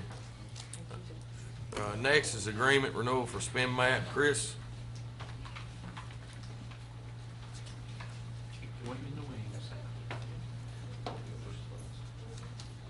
Good morning. In front of you have the annual renewal for the spin map contract. It's something we've been doing for the last 2 years, so this is the 3rd year of the contract with them. It's $7,200. And if you don't know what spin map is, that is our electronic purchase order system. We were the first in the state to actually use an electronic purchase order system, and this is what we've been using. And we get very good support for them, and Melanie and Glenna love it. And I think Reagan loves it too. So it's just authorizing the judge to sign that annual maintenance agreement. Good, Judge. I make a motion that we allow you to sign the annual maintenance agreement for $7,200 for spin map. Second. Thanks, guys. Any more discussion? Call the roll, please. Mr. Barger? Yes. Mr. Tudor? Yes. Mr. Bodkin? Yes. Mr. Coles? Yes. Judge Taylor? Yes, thanks, Chris. Appreciate it. Scott Tussey? Looks like you're up with a contract for advanced disposal. Good morning, everyone. We're looking at an agreement for a price contract for 3 years with Advanced Disposal, and these are for our rates that we pay for the disposal of stuff with the Lona trucks, as well as any construction or demolition debris that we take to the landfill, and as well as our deceased livestock removal program that we do as well. And those rates are $29 a ton for both the municipal solid waste and construction and demolition, and then $31.51 per ton for the animal waste. So, Which is the same thing we're paying now, correct? which is the current amount that we are paying right now. So, The only good thing about that would be to lock it in for 10 years. well, this term on the agreement is for 3, so we're lucky to get that. I think I we're know, lucky to I take know. that to the bank and run with You it. can see and I can see down the road. And a great thing about the Blue Ridge landfill in Irvin, they are some of the lowest rates for disposal in the state and probably in the southeastern country of the country. So. Judge, I move we move forward with agreement with the advanced disposal contract for the waste management. And allow me to sign. Allow you to sign. Thank you. Second. Have a motion and a second. No more discussion. Call the roll, please. Mr. Tudor? Yes. Mr. Buckin? Yes. Mr. Combs? Yes. Mr. Barger? Yes. Judge Taylor? Yes. Thank you. Thanks, buddy. Appreciate it. Michael Bryant, you're up next with award CSEP 2019 calendar bids, and then we'll vote on that, and then we'll also award the EMA CSEP cable override bids. Okay. Good morning. It's once again the year for the CSEP calendar. These calendars are mailed out to every single household in Madison County. They tell about the zones, got a lot of good emergency information in it. We received 2 bids, and we would like to recommend that the bid be awarded to Thoroughbred Printing this year. You should have a spreadsheet in your Dropbox where we compared the 2 bids, and recommended it awarded to Thoroughbred. Mike, it looks like those bids were within $500 each, and so they're both good printers and they do a good job, so I move we award it to their printers. All right, I have a motion to approve the recommendation by Michael to Thoroughbred Printing for the CSEP calendars. Do I have a second? Second. And that is for 2019. No discussion. Call the roll, please. Mr. Buckin? Yes. Mr. Combs? Yes. Mr. Barger? Yes. Mr. Tudor? Yes. Judge Taylor? Yes. Okay, thank you.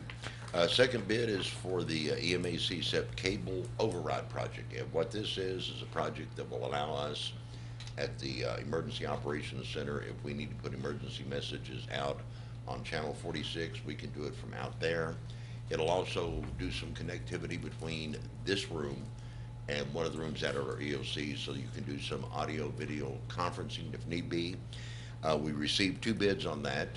We had extensive meetings with our IT team, and based on their recommendations, you guys should have that in your Dropbox. We would like to award that bid to Alliant Integrators Incorporated. Yeah, I don't have it in front of me, but I was overheard some of the discussion yesterday. I think it is a little bit of the higher bid. It is a higher bid. But it's, you've worked with that company before, you feel more confident in them. I mean, it was really not very much more, right? Correct. Alliant provided a more detailed breakdown of all the pricing of the parts. They did a very detailed description of the actual work that they would perform. They've done work for the EMA CSEP in the past. They've done work for Fiscal Court in the past. They're very familiar with our network system out at the EOC, which is pretty complicated. And we feel that they provide, because of that past work, they provide the best value for Madison County. Yeah. Thanks, Michael. So if y'all approve the recommendation by Michael on the CSEP cable override bids, I need a motion and a second, please. I'll make that motion, and I want to commend you on the job you're doing. Thank you, sir. What's the cost of that, Michael? Thank you. Do you know that, what the cost of it is? Cost would be $27,193.02. Per year, Mark? I'm sorry? Per year contract? No, this is a one-time deal. Yeah, this is running cables and stuff. Station, yes. Yeah. So I have a motion and a second. No more discussion. Call the roll, please. Mr. Combs? Yes. Mr. Barger? Yes. Mr. Tudor? Yes. Mr. Buckin? Yes. Judge Taylor? Yes. Thanks, Michael. Thank you Appreciate it. all. Next is Gary Vanderhoff, personnel Battlefield Golf Course on the seasonal grounds crew. Good morning. I'd like to get the court's recommendation to hire Trey Markham on the seasonal grounds crew, and he would be starting September 5th at a rate of $8.50. Oh, September 5th, yep. So moved. Do I have a motion? Do I have a second? Second. I have 2 seconds. No more discussion. Call the roll, please. Mr. Barger? Yes. Mr. Tudor? Yes. Mr. Buckin? Thanks, Yes. Gary. Mr. Combs? Yes. Judge Taylor? Yes. Oh, and I will say, I met with Trey yesterday, just the court's, he actually had class today, and so he was unable to be here today. So he's a student at EKU, so seemed like a good kid. Look forward to him being with the county. Next is the Berea Volunteer Fire and Rescue. Guys, if y'all remember, maybe a couple fiscal court meetings ago, Larry, I think you had them come to question how much the county had been giving them in the past. I actually met with Mr. Anderson and our chief to discuss. Actually had two separate meetings. One was just to talk about it, and the next one we actually went back and pulled information based on number of runs and how much they had been receiving from the past. I can't really answer, and I told Mr. Anderson I couldn't really answer what they've been receiving from the past because, well, I know what it is now too, but it's just what it always had been. You know, there's no reason really one way or the other. So, Mr. Anderson for the Berea Volunteer Rescue Squad, he's requesting the county give them $12,000 for 2018-19 fiscal year, and on the Berea Firemen or Berea Volunteer Fire Department, $16,000 for 2018-19 fiscal year. In the past, we'd only given $8,500 for the fire. We had money in for rescue in the budget up until this year, but nobody had requested it, and so we didn't know. I mean, since nobody requested, we were given. They're really the same entity. We just thought that all they got was $8,500, and so he's requesting that. I think this is a fiscal court decision, not a county judge decision, and so if we want to open it up for discussion, we can. So as of right now, we have $8,500 in the budget for Berea Volunteer Fire Department for fiscal year 18-19. Yeah, there's some savings by both of them being in the same location.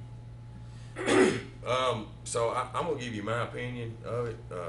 My opinion is we pay Berea City $38,000 a year to provide us a fire service in the southern end of the county, and they have an area that they cover that in. In my opinion, we shouldn't be paying Berea Volunteer Fire for the fire service. We really should be paying them for the rescue. I think sort of Duncannon is the cutoff for rescue. Madison County Rescue takes care of the north side of the county. Berea Rescue takes care of sort of that southern end of the county. And I mean, I've just learned this through discussions with the chief and Mr. Anderson.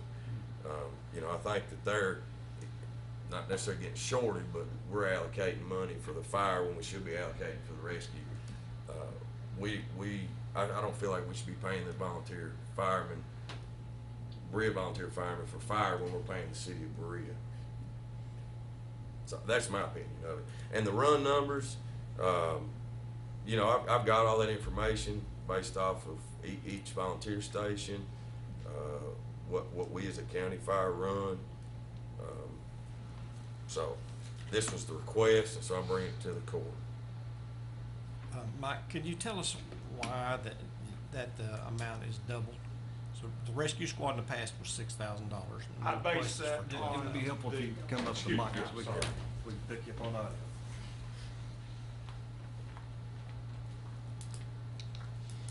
First of all, thank you for letting me appear before the court. Tommy, I base that on the $12,000 that you all pay Madison Rescue, and it's my understanding that's basically covers their rent. Now, you pay them more than that. You pay them about a total of 16 something. It's approximately 16 something when you pay the electric and the water. So we figure since we cover just a little smaller area, and you got to remember rescue work and fireworks, two different things. So you can't, even though we might have some of the same men doing it, you can't say that it's the same company. So, but I based it on what Madison Rescue got. So I don't remember the numbers. Were there numbers similar, Judge? What? No, we run less runs than Madison Rescue. No, Madison Rescue ran about 465 runs, and Berea Rescue ran about 241 runs. Yeah. Currently, in the current budget, we have $8,500 budgeted for the Berea Voluntary Fire Department. We have $0 budgeted for Berea Rescue. Right. And the reason we didn't put Berea Rescue into the budget back in 2010, 2011. We put them in at $5,500 then. They did get it that first year. The next year, they did not request it. We had them in for 5. The next year, we had them in for 5 on 2013. They did get the money then. Since 2013, they've never requested it again. So we haven't paid them Berea Rescue anything Yeah, since 2013. That's the reason we went ahead and took the line item out of the budget. Now, the Berea Volunteer Fire, I went all the way back to 08, 09 on it. We started out 6,500, went up to 7,500. Now, since 14, 15, we've been at 8,500. They have requested theirs all but 2 years. There were 2 years that they did not request their funding also. But they have since, the last time they didn't request their money was 14, 15. Since the fiscal year 15, 16, they have requested their money each year. Y'all operate out of the same location, Monty? They're on Melody Lane. Well, that's what I was getting at. It's not that you don't deserve some money. You're saving money by being in the same building. Yes, we are. We just expanded that building, yes.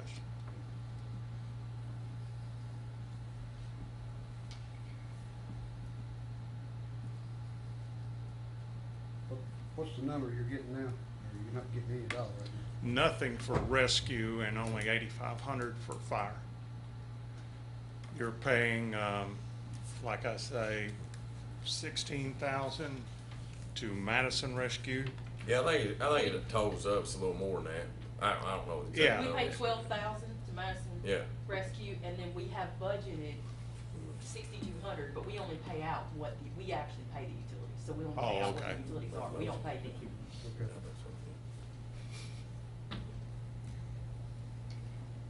Well, let me comment. I think the rescue squad is very important to Southern Madison County because the other rescue squad only goes so far. So if they don't go any further, there's no protection. So if y'all do it, I think we should be able to give you some money. I don't know how much. And then maybe we need to cut back on the city of Berea instead of 38, give them 32 and give the others that money. I mean, that would be a I mean, discussion we would have to have it with the doesn't city. bother me. The conversation that we have, Mr. Anderson and the chief, is that Berea Fire, or Berea Volunteer Fire, only runs with Berea Fire. Correct. Yeah, we run together, just like. They run together. And so, you know, I actually made a comment to Mr. Anderson, do you all want to provide us a fire service, you know? And he said, no, he didn't want to get in the middle of that in Berea City, and I understand that, and that's fine. Right. And so, you know, for me, I feel like we'd be paying twice. If we pay Berea City $38,000 to provide a coverage area in the southern end, we don't run that end.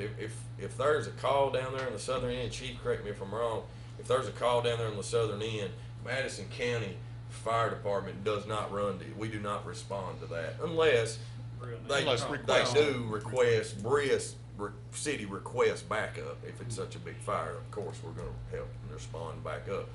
But, so we're paying, I don't think you can compare that to a volunteer Whitehall or Union City or Kirksville, because they're basically backing us up. I mean, we are responding, we're paying them to provide a service for us to help us and back us up. Glenna, do you want to say something? Do you all currently get funding from Berea City? Not for the county, not for county coverage, no.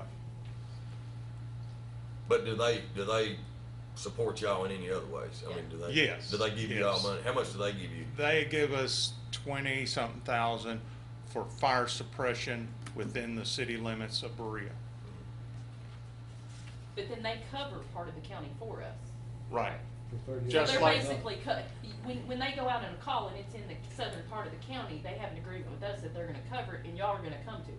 Right. So they're still basically paying you all, what money they're giving you is for all the help that they're. no, they provide us for, the money they give us is for fire suppression within the city limits. So they don't require you all come to That's not their requirement, that's something you all require. I don't. Yeah, I don't require that.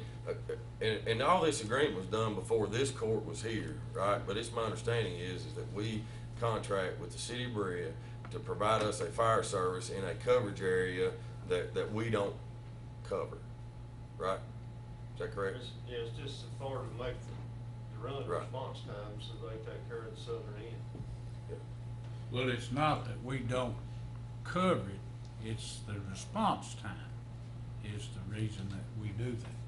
Well, yeah, I guess Yeah. years ago it was more economical for us to fund the city of Berea to provide us that service versus us maybe building another fire station in the southern Well, end or having another staff or, I can don't know what the remember when it reason that started, was. and it but- started out at $12,000. And now look where we're at now, which, I mean, it's a good service, don't get me wrong. And we're still unsure, and I'm sure the chief is too. How far do they go out? Do they go 2 mile cutoff, or do they go a little further? You know, I guess it's the way the crow flies. I have no idea. We've never got that straight. And that has a lot to do with our ISO rating also.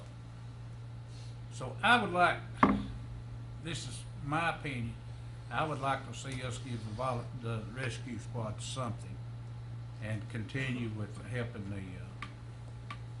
the department, the other department, because they're separate. They are housed in the same building, but they pay for that building. They worked hard for that building. They have, Very hard. every Saturday they'll have breakfast and stuff. If you've never been, go. Of course, they quit, but they're coming back. But Mike was so active in getting all this started, and then he kind of backed out, and you got a new person, and they didn't know what to do. And I'm not blaming that on him Yeah. or anyone else, but that is the truth. So what are we, or do we wanna table this till next meeting? Does somebody wanna make a motion of what we're doing? What do we wanna do? Currently, we have 8,500 for the Berea Volunteer Fire. If you all change anything, I need to know where you wanna pull it from. Yes. To pay it in this budget, or you put it off till next year's budget and we plan for it. I would make a motion that we go ahead and give them the 8,500 that we have budgeted for the volunteer fire, and we had 6,000 budgeted for Berea Rescue, is that correct? No, not in this year's, like before we did. Alright, so. This year, we don't have any. This year we don't have any. They haven't requested it since 2013. I would propose 6,000 that had been done in the past for Berea Rescue. Now, where that comes from, we'll have to figure that out between now and the next court meeting. Or Is that a motion? If you want to offline that one until we know where, but we had 8,500 budgeted for the volunteer fire department. Is that a motion, I think- Tom? So, I think there needs to be a request made for the money before we budget it. We've I got, mean, I've got the two, I got the two requests. But that wouldn't be for this year. No, so no, we've no, already- That's what no. I'm talking about. Yeah, guys, with that, if we do 8,500, that's us paying $46,500 for rescue runs or for fire runs. Between what I you're know it paying. adds up, but So 100. Let's see, that's 193. That's 193 runs that Berea fire runs that was made from January 1st, 2017 through July 31st, 2018. So for a year and 7 months, so that's 19 months, 193 runs were made, and we're gonna pay $46,500 for that, which equals out to $381.48 a run.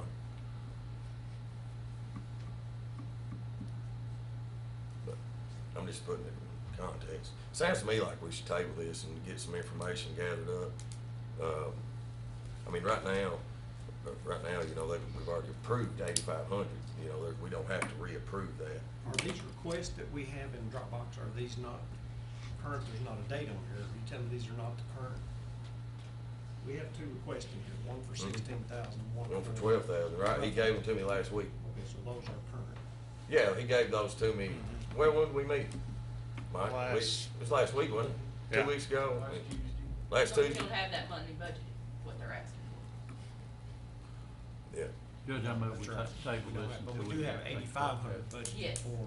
And all they would have to do is get that 8,500. Yeah, that, Send a yeah, they just request. had, he just has to send in a request letter saying we request our 8,500 allocation for 2008. Most of the time, we would not, we don't wanna make a precedent of changing the current budget every time somebody comes and asks for something. Yeah. We'll get into a precedent of, it's not good. We normally, if someone comes and asks, we would ask them to put in a request for the next year's budget, and we'll take it into consideration and put it, appropriately in the next year's budget. And before I go too far, I gotta try to follow this correctly, but I've got a motion to table this right now. So I have a motion on the floor, so do I have a second? Second. So I have a motion and a second to table this, Let me make a point here.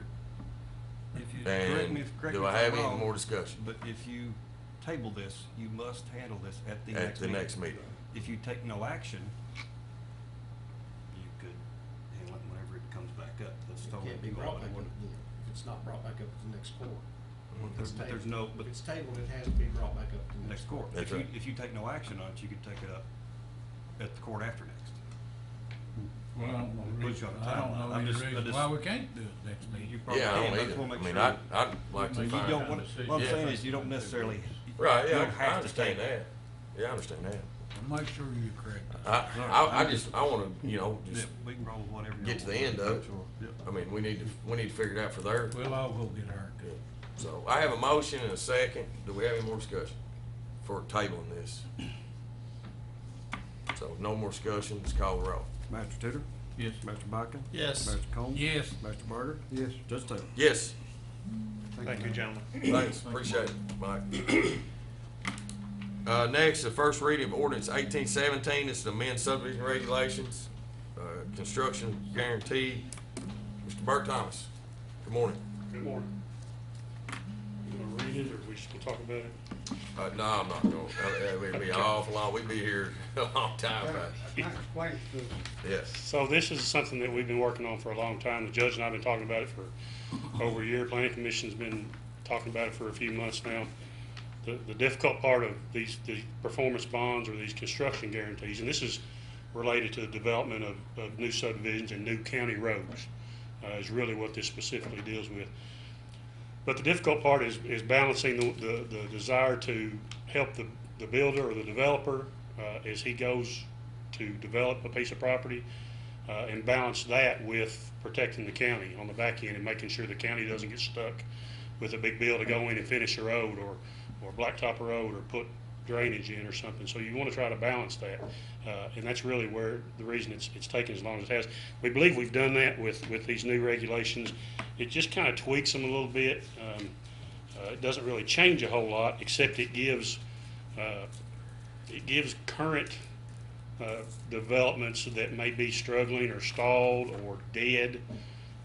And we have, I've got letters of credit in my office that are 15 or 20 years old because they've just been abandoned or nobody's buying any lots, or the developers just kind of said, I'm not going to do anything on this for a while. It gives them a way out, but it still, like I said, it still protects the county so they don't have to go in and finish it. It also gives a new developer that, if they were to come to my office today and want to develop a new subdivision, the current regs are so open-ended that they can't possibly determine what their end game is for this project. There's such arbitrary numbers in there that if the lots don't fall the way they think they might, or the economy tanks, or whatever else might happen, they may be stuck holding a letter of credit for years. So this gives them an out. So when they start planning for the future, when they start running the numbers, when they say, okay, this is what it's going to cost me for the next 5 years to be able to walk away from this, they know what that is, and then they can determine what they want to charge for a lot, or what, how much money, how much of an investment it's going to be. So it gives them the ability to forecast that into the future. And again, it still protects the county. And one of the big changes is some of our letters of credit that I mentioned are so old that the price of blacktop today and rock today and concrete today is nowhere near what it was 15 years ago. So we've got letters of credit over there that even if we called them, they wouldn't come close to covering the cost of finishing that development. And that's happened in the past. It has happened, yeah. Is it So, gonna grandfather these old developments? Current price. yes, it gives, them it gives, option. it gives, Grandfather gives them an Well, they option have to to- request under the new. it gives them an option of continuing with what they were approved under, or if they choose to close out their development under the new regs, then they can comply with the new regs. But the big thing that I was gonna talk about is the ability for us to update those bonds and update those letters of credit every I few think years. that's key. It's smart. So, you know, if they want to keep that development open-ended and keep it going and maintain that letter of credit, then we'll come in and we'll reevaluate the cost of that letter of credit, and we'll update it every few years. So it's not a case where we've got outdated, old information. And one thing Willie and I talked about before is that some of these subdivisions, you know, are not to that 75% complete, so they can't put the final coat of blacktop down. And it's been harder on those subdivisions not having that final coat of blacktop down Right. than what it would have been if they had been down. You know, that the base failure or the base asphalt is so much more porous. When it does rain, water can't run to the gutters of the curb because the blacktop's down. And so we found that the roads, it's a lot better on them to actually go ahead and have that final coat down and get it down earlier than waiting years and years and years down the road. Right, that's right.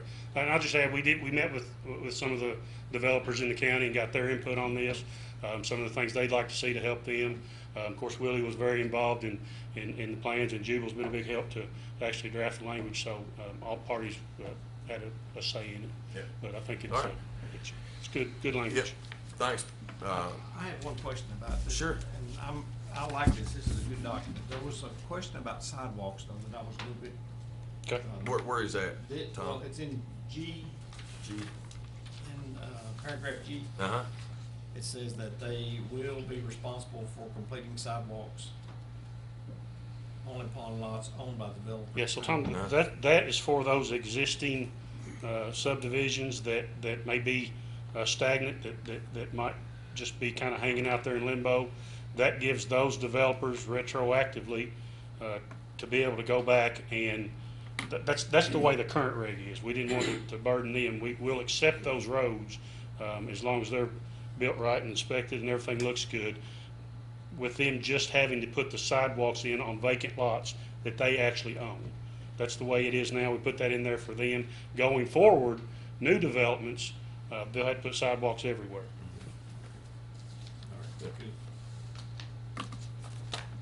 All right, so if we approve ordinance number 1817 and we approve the first reading, I need a motion and a second. So moved. Second. No discussion, call the roll. Master Bakken? Yes. Master Collins? Yes. Master Parker? Yes. Excuse me. Master Tudor? Yes. Judge Taylor? Yes, thanks, Bert, appreciate it. Yeah, y'all want to recess? Yeah, All right, 5-minute recess.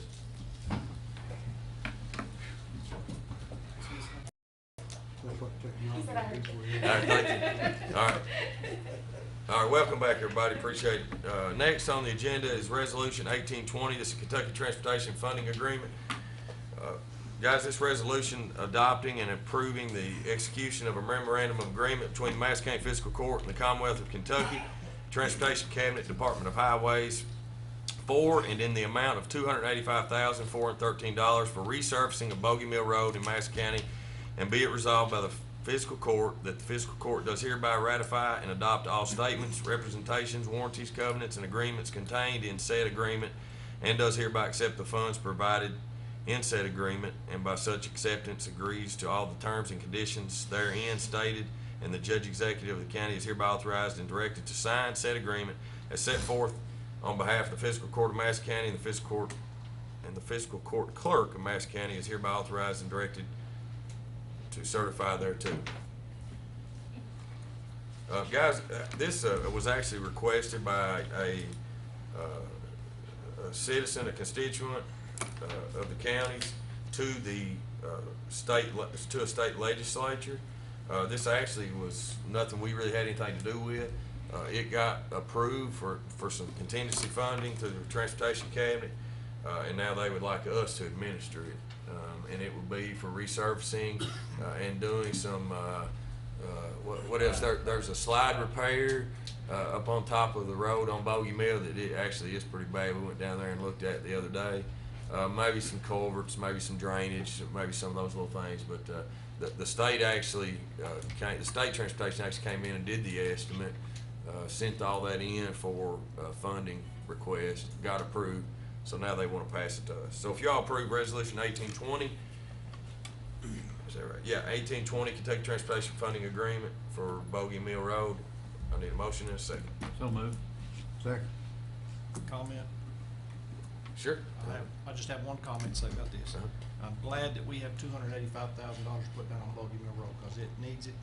I'm semi-disappointed only in the fact that we as magistrates can't go straight to the state and ask for that money and get it, but yet a citizen can walk up there and get it. I'm done commenting. Thank you. Any more comments? Judge, I think anytime we can obtain that kind of money to improve our road systems without digging into our coffins for our road projects, I think it's a good thing. Let's go ahead and accept this and get this on the road. Yep. I'm It's gonna good. agree, I'm gonna agree with Tom. Our guys are already in the process of working on, I wanted ours to do our own assessment now that they're giving us the money, because I want to make sure that we get down to the end of this and it didn't cost $315,000, and here we got $30,000 we got to put into it. So our guys are doing our own estimate right now to make sure that we can work in the amounts that they're giving us. So it'll all be good. All right. And that has happened in the past. Yeah, we don't want that to happen again. Yeah. All right, so no more discussion. Call the roll, please. Mr. Combs? Yes. Mr. Barker? Yes. Mr. Tudor? Yes. Mr. Bucket? Yes. Judge Taylor? Yes. Next is the allocation of road funding.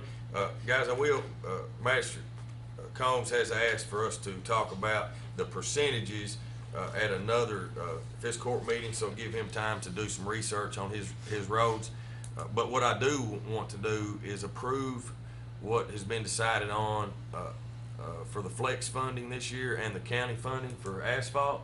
And the reason is because we've got to send these flex funding in because the state has to come down and do an inspection on all these roads, and so that takes a little time. And so try to hit our, typical October, November resurfacing dates that we do in the fall, we need to get this done. And so y'all have seen, I assume y'all have seen this flex funding list. It shows District 1, District 2, District 3, District 4 for flex funding. It gives the length and the cost of each one of those, and then the total for each district. And then it also has the county funding. I think we had approximately $717,882 this year that we're spending in asphalt resurfacing projects. That's $425,000 for that we pay for resurfacing, and then $292,882 for flex funds. And so y'all don't have this sheet though, do you? Do y'all have it on Dropbox? Yes, we have Dropbox. Oh, you don't have this sheet though. This is a sheet that came from the state, or this is a sheet that Will and them sent to me, okay? So anyway, I'll just read this out. District 1, this is all for flex funding. District 1 is Muddy Creek Road South, 1.07 miles, at an estimated cost of $43,806. District 2 is Clay Lane at 0.62 miles. Old Boonesboro Road number 2 at 0.41 miles. Lewis Drive at 0.42 miles for a total of $70,775. District 3 is Nolan Road, 1.57 miles. Concord Road at 1.16 miles for a total of $100,053. District 4 is Old Possum Kingdom Road at 0.85 miles. And Country Estates Road at 0.74 miles for a total of $78,969.50.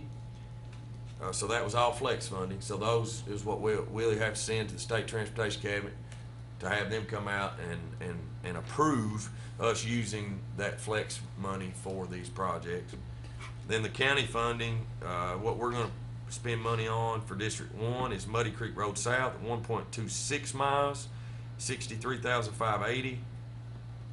District 2 is Whitlock Road at 1.18 miles, Secretariat Drive at 0.22 miles Regina Drive at .20 miles, Foxtown Road at .11 miles, River Circle .5 miles, for a total of $93,726.50.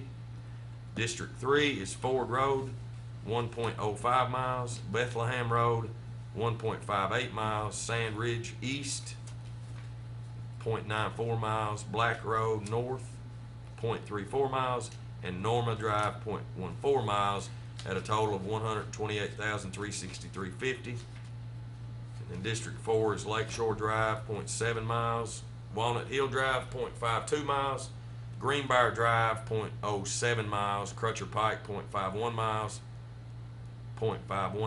and then Helton Lane, .60 miles, at a total of $112,079.50.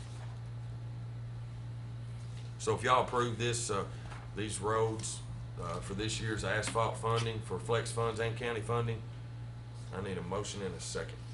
I'll make that motion. Second. So I have a motion and a second. Do I have any discussion? Well, the only discussion I have is I don't like it. And of course, you and I, we've discussed this, and I've discussed it with the other masters. And I understand that they have some roads that probably need it worse than some of the ones I got. But of all this money now that we're talking about, I want the people of First District to understand I'm gonna get one road. And it takes our money plus flex funds to do that. Is that correct? Yes, sir. So that's all I'm gonna get, is one road. I'm just getting sections on my road. Well, I'd like to have a bunch of sections, but I mean, I'm not griping. Well, I'm not hey, griping. I was, for one, you asked me not to talk about this in this meeting, so I honored you on that.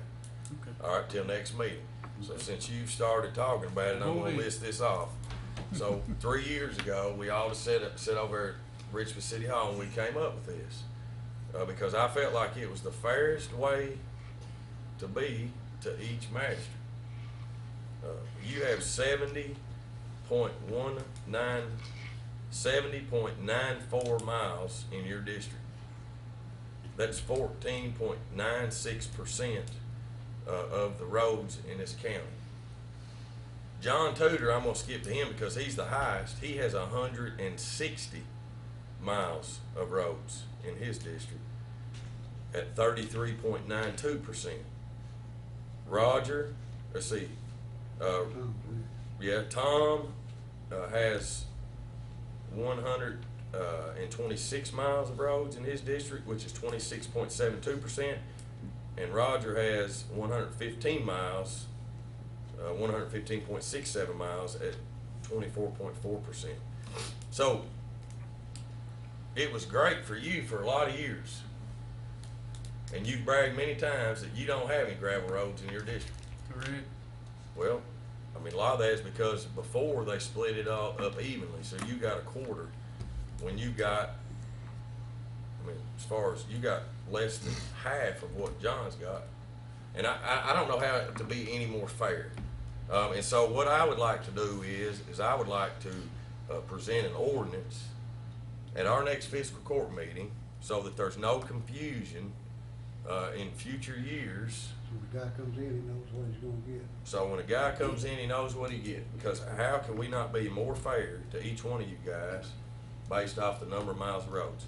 Judge, what you're saying is true, I understand that, and you're dividing that and applying it towards the mileage. I agree with you 100%, you're exactly right.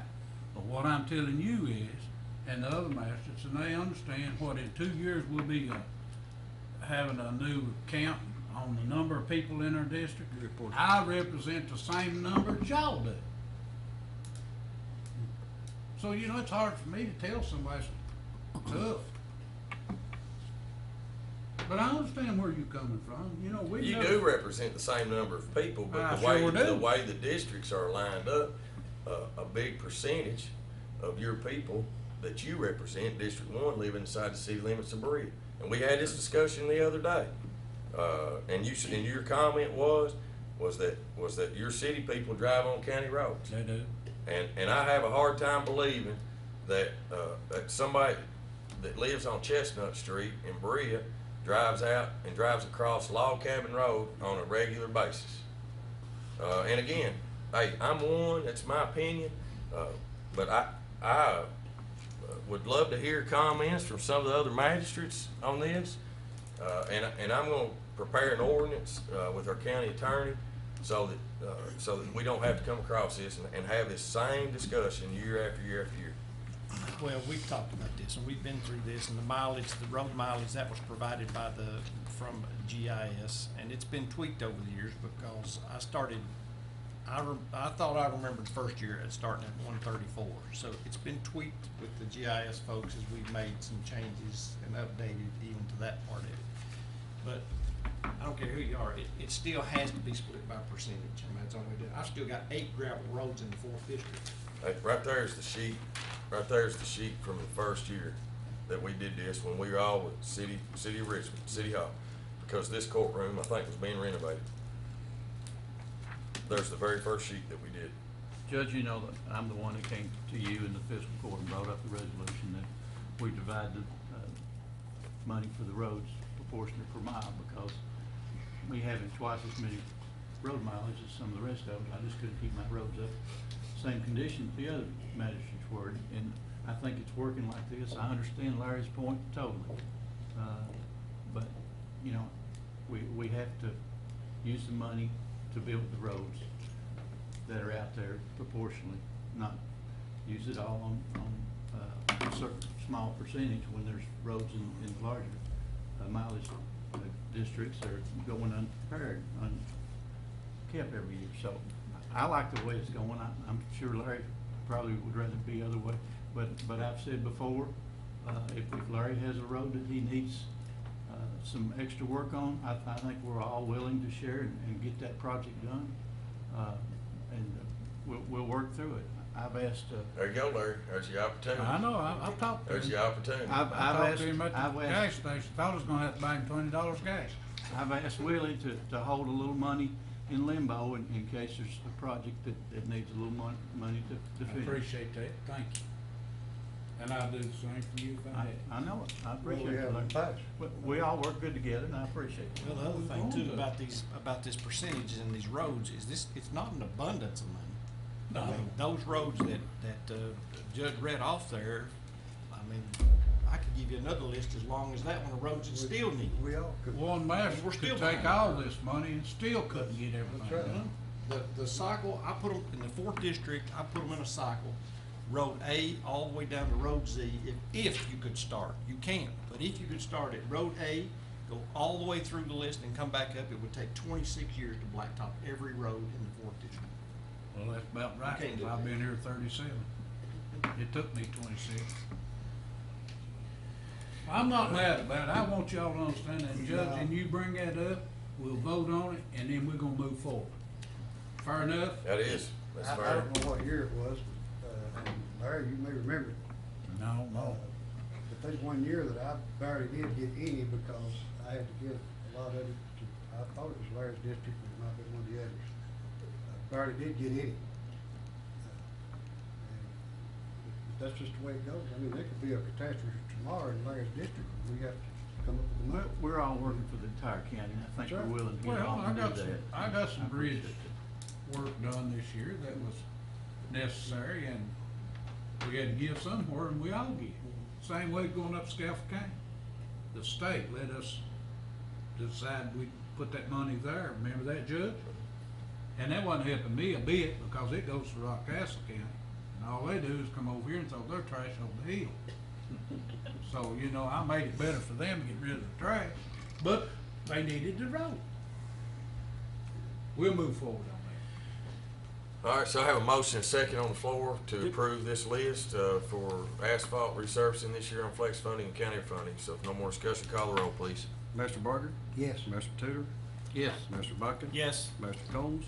I want to vote no, but I'm going to vote yes because I got one road on there. So I vote yes. Judge Taylor? Yes. Next is AT&T Beagle Avenue Tower contract.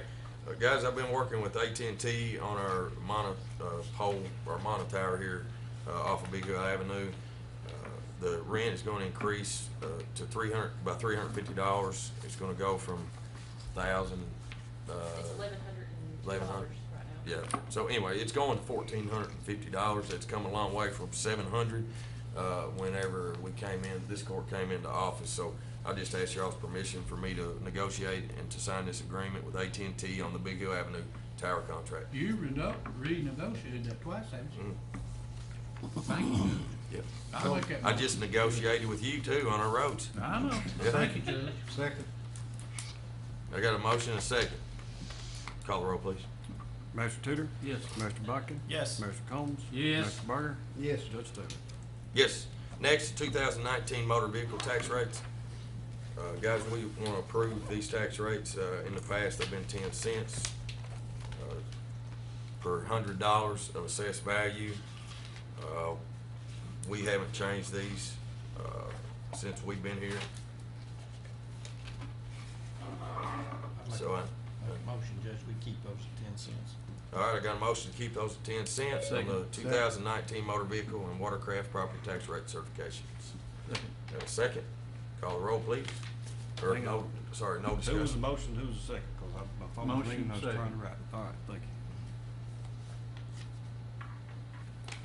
All right, you ready to roll? Please.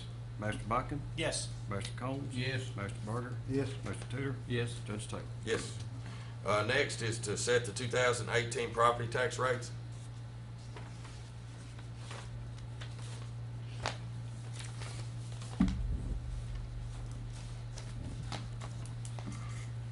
So I want to open that up for discussion. 8.3. Right now, it's 8.2. We lowered it last year from 8.3 to 8.2 because we took the compensating rate. And the compensating rate obviously is a rate that can fluctuate because if the PBA is reassessing properties and those values go up, it can make our property tax rate go down per $100, and then it can also go the other way. If property values go down, it can make, if we take the compensating rate, it can make our rate go up. Obviously, where we're at in our community, that rate is going down right now. I'd like to make a motion, Judge, we keep that at 8.2. All right, I have a motion to keep the 2018 property tax rate at 8.2. Second. I have a second. No discussion. Call the roll, please. Master Combs? Yes. Master Burger? Yes. Master Tudor? Yes. Master Bucking? Yes. Judge Taylor? Yes.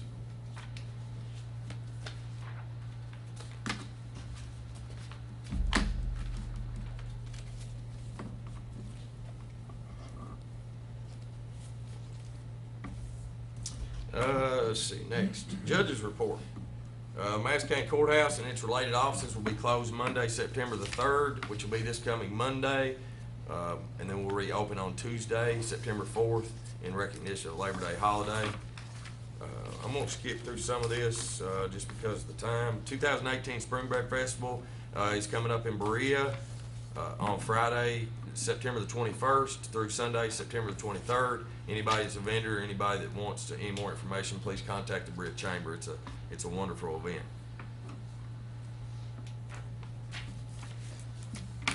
Comments from department heads? No. Comments from masters? Larry? I don't think I'd say, I'd like to congratulate Phil and his crew. They done a wonderful job on the reenactment and had beautiful weather and big crowds. And I just wanna relay that message on to him. They done an awful good job. Thank you. And I'm just glad to be here, Judge. Tom? I would echo that same thing, and also heard a lot of good things. I wasn't able to attend the Pops in the Park, but I heard a lot of good things about it there at Whitehall, so that was a It good was a job. good event. And should anyone need me, reach me at 200-9765. Thanks, Tom. John? Judge, I just want to thank everyone that was involved with the trash cleanup at the river on Saturday. The river keepers picked up quite a bit of trash and stored it down there at the boat ramp at College Hill, and I think we're going to go down and pick that up. We haven't already. We mentioned several roads are getting blacktop in the district today, and look for that in the near future. We are negotiating with Kinder Morgan to try to get the Hackett Pike resurfaced. and I look to see that happen within the next 30, 45 days, so be alert for that, and hope we can get that done before it even turns cool, let alone cold weather. Yep. Thank you. Thanks. Raj? The only question I got is what I'm getting calls on from time to time, and that's the Tates Creek Bridge. If anybody knows anything or heard anything about when they're supposed to start on it or whatever, we're not. They, we ain't talking that. all I know is they shuffled some bridge projects around to make that, Robert? be on a better list. It's my understanding that, they're working on designs right now and gonna be letting it, and they're hoping, last word I got, that maybe in the next 6 months it'd be done. But I'm not 100% sure of that. That's about what I've heard. Yep. That's all I got. Thanks, Raj. Comments from the audience? Mike? I need a motion and a second to pay the claims and approve the transfers. So moved. Second. Call the roll, please. Mr. Morgan? Yes. Mr. Tudor? Yes. Mr. Bucket? Yes. Mr. Combs? Yes. Mr. Taylor? Yes. Next court meeting is September the 11th, 2018. That is in Berea. Everybody remember that? The next court meeting is September the 11th, 2018 in Berea. I need a motion and a second to adjourn. Move to adjourn. Second. Call the roll, please. Mr. Tudor? Yes. Mr. Bucket? Yes. Mr. Combs? Yes. Mr. Barker? Yes. Mr. Taylor? Yes. Ain't got nothing to Hey, say. I got a